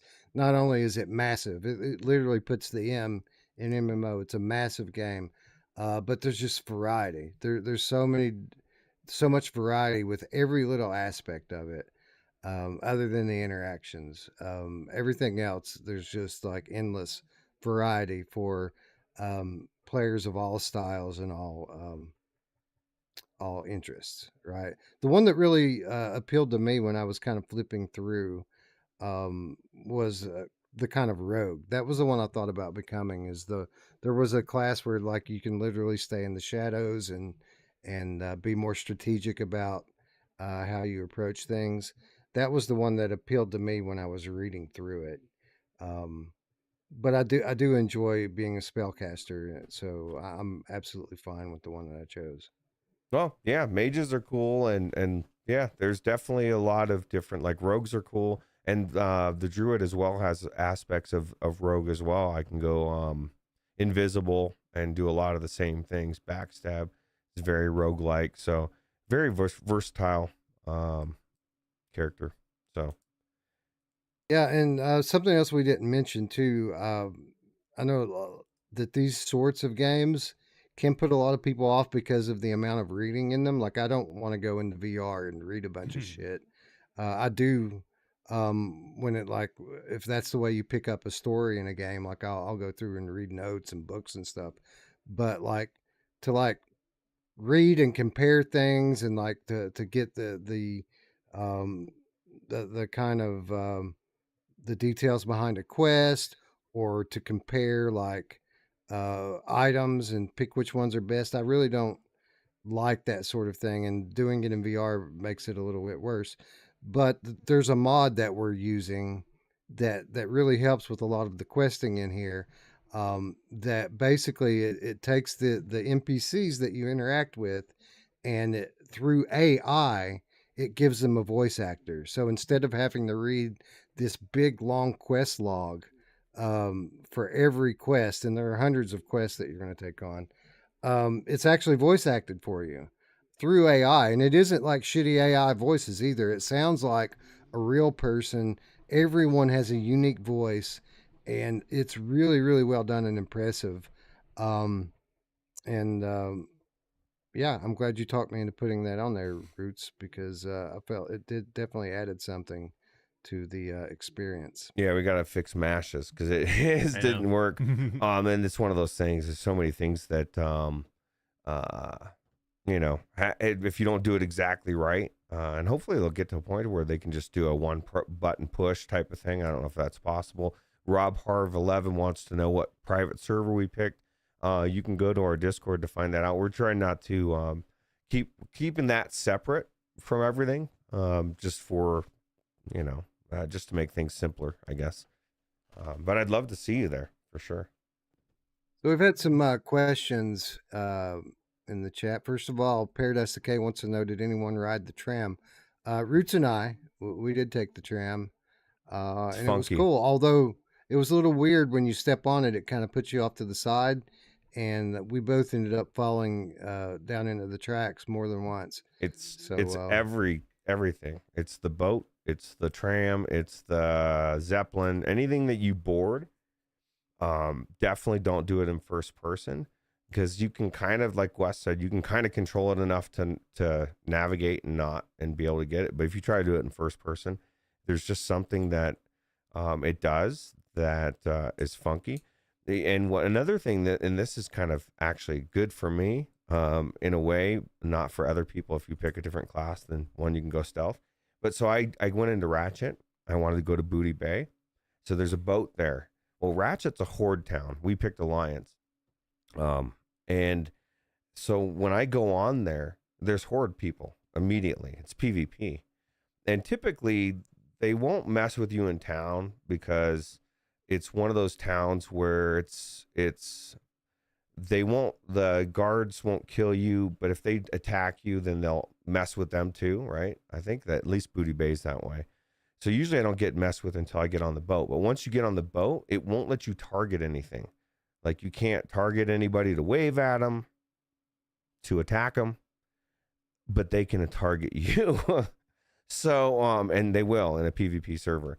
And so so what I do is I get on there and I turn into a cat and I go like a bitch and I go invisible and I go hide in the corner and and because I don't want to die. Because usually all of a sudden they'll start trying to attack me. But if I can make it through until the other side, then I'm on the booty base side, and then usually they leave me alone. So little tip There you there. go. Pro tips from Ruuts. Old Darth asks, is everything to scale? The view seems small. So in the headset, you're actually zoomed in a little bit more than what you're seeing here. It is backed out a little bit. But the reason why the scale seems a little small here is because it's in third person. If you were to go into first person, It gets a lot closer. everything, everything would be like gigantic. Yeah, here's Dalaran in first person. I kind of roamed around for a little bit and just checked it out. But So look at this place, Eric. Look, compared to what we were playing out in the Yeah, I hills mean, this is like a yesterday. full-blown city. I mean, it was, like I said, it was super cool what I saw already. And like, so when I'm gonna see something like this, it's gonna like really blow me away. I know but the environments are awesome, man. I love the way everything looked. this city is floating in the sky, and if you go during the day, like this is, it's still busy, but there's so many people. So everybody is like on these elaborate mounts. That's the thing, is you've got, at this point, I guess there was 10 years. It was 2014 is when it came out, I believe. Maybe it was, I don't know, somewhere around there. It had several years of content and different things that drop, and everybody's got different gear, and it's just really cool. Brad Boy says it's like VR is really starting to happen how we all imagined it would back in the day. Absolutely. Let's see, where am I at here? I don't know any of these words you're saying, but it's very interesting. Well, there's people that do. I was geeking out telling Mash and Wes about all these different things that exist and all the possibilities of what you could do. And right now, if you look at it, this is a different view I wanted to give everybody as well. Like the other video is there's two different mods, VR UI and a flat UI. This is the way I prefer it, with the flat UI. And there's a mod that I'm going to activate that you can move anything, and it'll let you kind of adjust the UI how you want it.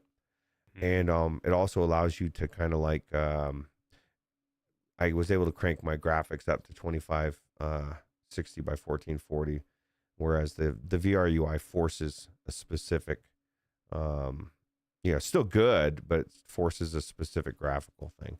So that was one of the only things I really didn't like. Like I could not settle on a like a third person view that I liked that had where the UI was just like still in my face. Yeah.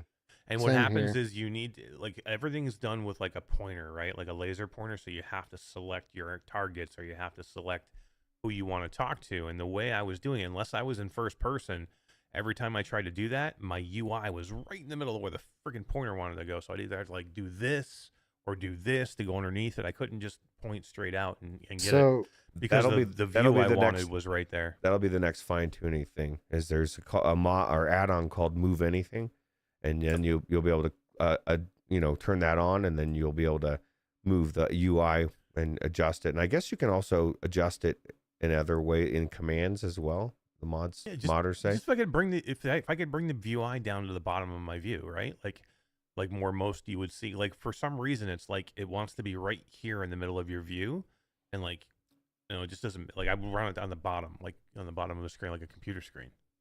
It's too big. So what I did as a workaround, Eric, during battle, you can press B on or on your right controller, and it'll automatically highlight the enemy that's closest to you, so you don't have to point and click at them. That's good. That only works during battle, but it actually makes it much easier to fight using that instead of trying to point and run and fight, and and get it around the UI so you can hit the thing. So yeah, that's another tip for you there. Paradise Decay says he couldn't get the mod to work with his original files. Over 12 years was missing some folders. Yeah, this is the thing. I think it's got to be very specific. files, and so I don't think it'll work with original. Did you not get in there, PD? Because I know you're a big fan of World of Warcraft. Yeah, I thought I saw PD doing this one. Maybe I'm wrong. So someone, who was it? Old Darth, maybe, says that he was looking forward to. They just picked up Days Gone. Looking forward to playing it in VR with Vorpex. I think there's another way that you can play Days Gone that's not Vorpex, because there's a lot of issues with Vorpex. I never really, um, I never really loved Vorpex. Like, there was some stuff that we did in it that was okay, but I think there are better options for most games now in 2024. I don't remember exactly what it was. I want to say that Vulcan mod works with Days Gone. It only works with a handful of games, like Doom Eternal. It worked on, and I think Detroit Become Human, maybe. There's just a handful of games that it worked on, but I think Days Gone might have been one of those. It was either that or it was like Reshade. So you might want to look into that before you go drop $40 on Vorpex trying to play this game. Vorpex, the movement's always weird for me in Vorpex. Yeah, if you want to do a first person, it's good for like some games. Like I actually got Vorpex to run pretty well for Baldur's Gate 3 and like a 3D, and it's top down and it looks pretty good. But I bet if you could get it into true VR, it'd be a lot better. So. Oh, so it says he already has Vorpex. Well, if you're already using Vorpex and you like it, then yeah, that's fine. Go for it. I was more of a fan of using Vorpex for like side scroller type games and like 2.5D, 2D games. Like to do first person games in VR, where what Vorpex does is it tries to map the mouse movement to your head position, and there was always a disconnect with that for me. It didn't feel right. It didn't feel like a VR game to me. Right. It just it would constantly would break my immersion when I tried to use it for that type of game. All right. Well, I think that's it. Again, this is probably not for people who are new to modding. But if you're an experienced PCVR user, here is a free game with a free mod that will give you literally hundreds of hours of gameplay in one of the best, most popular games in history. Absolutely free. So you might want to check it out. We are available in the Discord if you have questions, if you need help setting it up. Just tag us up and Paradise and Decay said that he was never able to get in there, that he was having issues. I said, dude, Wow. he needs to hook up with us, because Wes talked Eric through it really well, to the point where like I was trying to help and Wes was like providing actual files. Here, don't download it, just to put this one in there. So it worked this great. this is the problem, is that not only are the instructions incorrect at some points, but they're also incomplete. There are things that you need to do to make this work that aren't in the instructions. And some of the stuff's in the FAQ Ruuts. Didn't you read the FAQ, bro? Yeah, that's not the like, FAQ, but the README. It's in the README, bro. Didn't you read the README? It says README right on it. There's so many things. Even a FAQ is not typically a place where you would look for troubleshooting. I mean, I guess you might, but or download instructions. So, but the mod is amazing. I'm not going to argue with how they unleashed it. I just want keyboard mouse. That's the one thing that if I got it, it would be the perfect thing for me. Because I'm going to level to 80 anyway. I'm already halfway there. That's one of the some of the servers have faster experience rates. Let's put it that way. So, but like you said, there's you just look up a link for private servers or come to our Discord and we can tell you which one we're on. So Yeah, if anybody has any questions or has any trouble setting it up, just reach out. If enough people ask for help with it, I might take a moment to type up some actual instructions that tell you how to really make it work. Good idea. And that way people can get in and do it for themselves. But it's worth it. It's worth the trouble. It's an amazing title.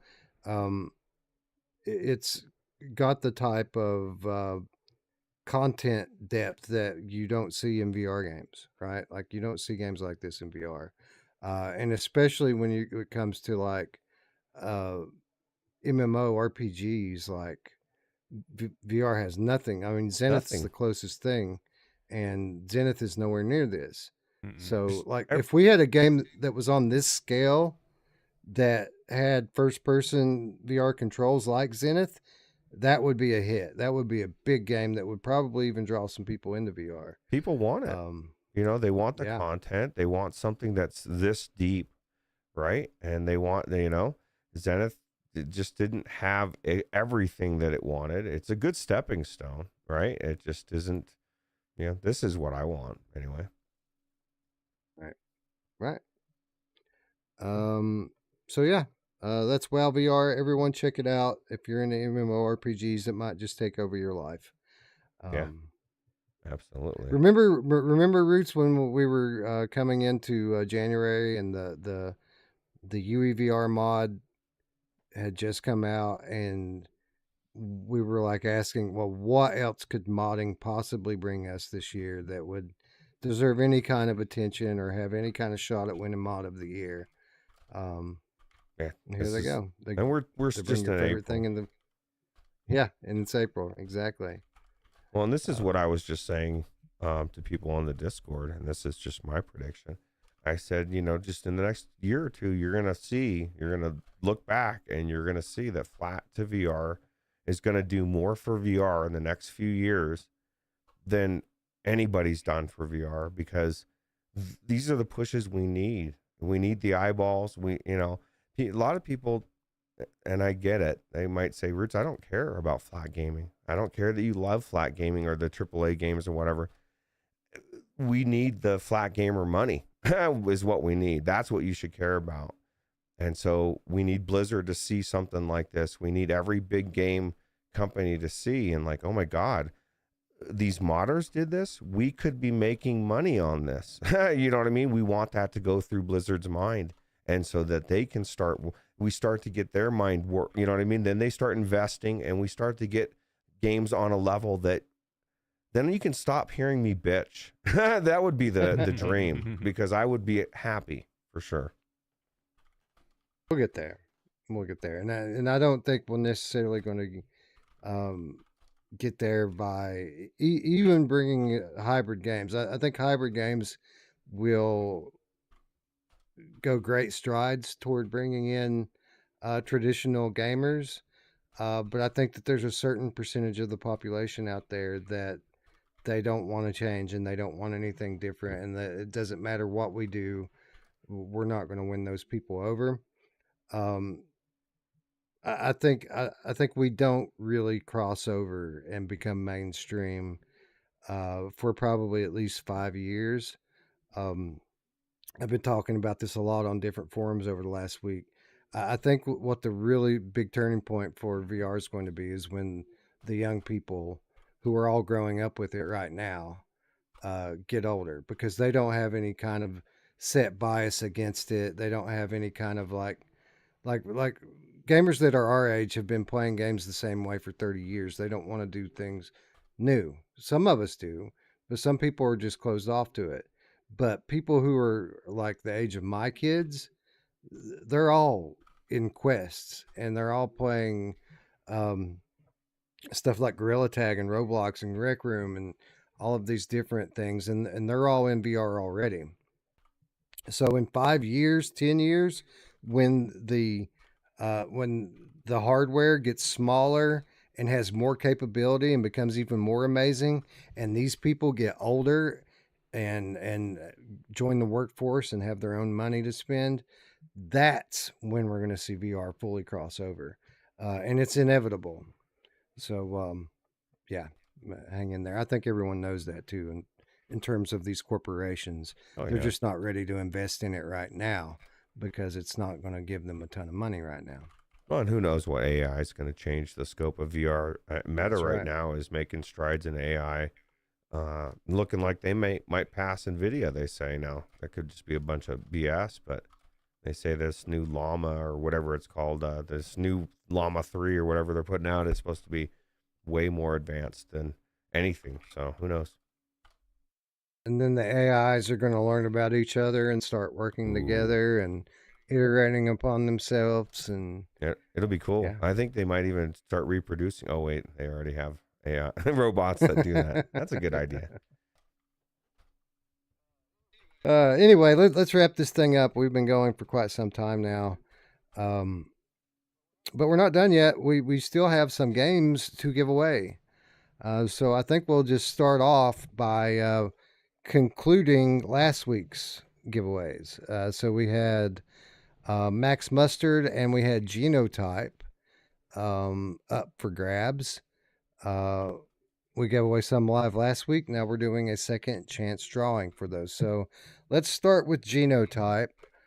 We've got Genotype on Oculus and we've got Genotype on Steam. All of the PSVR copies got claimed during the live giveaway last week. So we don't have any more PSVR. But we will do 2 more winners for Genotype right now. Everyone that entered has had a number assigned to them in the comments of our last episode. And we are going to go right now, as we typically do, to the random.org random number generator. Oh, God. And have it give us the Oh, God. winners. Scared. Don't be scared. It's gonna be okay. It's okay. All right. So both of these games had 11 people enter. That's it. Just 11 What? people. Oh, that's good odds. Now there were different 11 people. Like we actually had different people Really? for each title, and it was exactly the same number. No, that sounds like it's planned. Staged. Staged. I call it staged. Stage No, it's fixed. fixed. Yeah. Yeah, fixed. So we're gonna pick 2 numbers now for Genotype, and the winners are number 2. Oh, God. So let's I like see who number number 2 was. You know who loves number 2? All Oh, over the God. place. My mom! Oh, I hope that didn't cut out. Did that cut out, chat? Because I know Mash and Wes were saying it was cutting out earlier. Maybe now. Genotype. G2 is Salvador. Oh, my God. Congratulations, Salvador. You have won a Oh, copy thank you, of Albert. Genotype. Salvador. Made me feel, you heard it. Okay. Yeah, Mash was saying that. He said, I don't think it's just cutting out for Discord. So I just have to look I at my think Discord I think settings. it's just Discord. Yeah. And the other winner is number 9. Number 9 for Genotype is... Scroll far to get to number 9. G9. Roy Schwartz.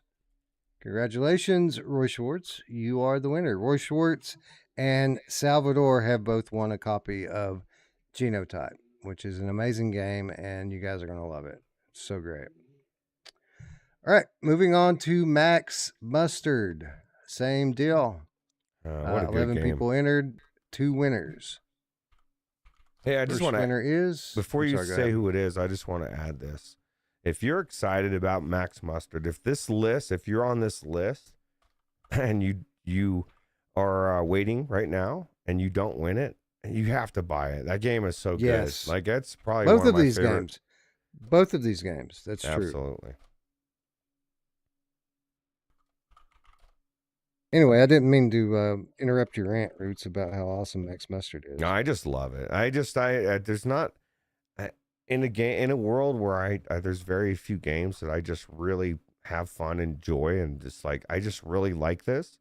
I really like it. So the winner of the first copy is number 9 again. For Max Mustard, number 9 is Sir Swish. Oh, So congratulations, Sir Swish. You have won a copy of Max Mustard. Next, And final Max Mustard winner is number 1. Ooh. Number 1. Sir Swish says, wow, awesome. Thank you. Here. And James wants to Thanks know for if he being can here. get in on the Max Mustard giveaway. I think it just ended. Sorry, James. A little too late on that one. But you can get on the Cube giveaway, or the Cyube giveaway, or the Cyube giveaway. Wow. Handy Capable Gamer. Handy Capable Gamer has won a copy of Max Mustard. So congratulations, winners. Salvador, Roy Schwartz, Sir Swish, Handy Capable Gamer. Thank you for being subscribers, and thanks for entering. All right. So now we have Cyube VR. This is a game that is available on PlayStation VR, and it's available on Steam. No Quest version of this one, but winners get to win platform of your choice. We have PSVR EU, we have PSVR NA, and we have Steam copies. First come, first serve on the platforms. Of course, we're going to do 2 winners right now, and then we'll draw a few more next week. Old Darth says 42. Winner! Yeah, exactly. But we're going to draw a couple live winners right now, and then if you're watching this later, all you have to do is 2 things to enter. 1, subscribe. Got to be a subscriber if you want to win. 2, leave a comment down below that says you want to enter the Cyube VR giveaway, and that will enter you into a similar drawing to the one that we just did. Only this one will be on the next show and for a different game. Anyways, so the way that the live drawing works, I'm going to ask a question. The first 2 people that answer the question on my screen, very important, the first 2 people that answer it on my screen will win a copy of Cyube VR on the platform of your choice. And the question is this. The first 2 people in the chat to type in the platform that they want this game on will win a copy of Cyube VR. Go. Oh, damn. Sir Swish added it quick. And Rad Boy, Sir Swish and Rad Boy. You know what? We'll go ahead and do. We'll go ahead and do 3. We'll do 3 because I don't. I've got 6 of them, and I don't want to just give out 4. I always like to have an extra in case there's a fuck up. But Right. Since the first 2 picked PSVR 2, I'll let Echo, who said Steam, the only person that said Steam at the top of the list, get a copy as well. So, Sir Swish, Rad Boy, Echo, tag me on Discord to claim your prize. Same thing for everyone else who won earlier. Tag me on Discord to claim your prize. Sir Swish and Rad Boy, you're going to need to tell me what region that you need those PSVR 2 keys in, NA or EU. For the rest of them, we will give them out on the next episode. If you didn't win here, that's fine. Just make sure you're subscribed, leave a comment, and we'll draw some more winners next time. Rad Boy says, I never win anything. And I disagree, Rad Boy. I think everybody here won with World of Warcraft VR mod. That's a winner situation. If you're not out there taking it, for everybody. If you're not taking advantage of it, I have to question your soul. Like, what are you doing with your life? Everybody won that Steam VR water game that we talked about. Oh, that's I don't true. even remember the name of it. Yeah, anymore. exactly. UK. As a matter of fact, we're going to give that away for free to everybody listening right now. Everyone. Just go download to download. What is the name of it? MASH, the game you recommended today, the free one. The free one, that would be Subside. Yeah, Everybody Subside. should go get it. Everybody gets a free copy in chat. Boom, boom. You win a tech demo, and you win a tech demo, and you win a tech demo. Yeah, so you can go Look swim. under your virtual seat.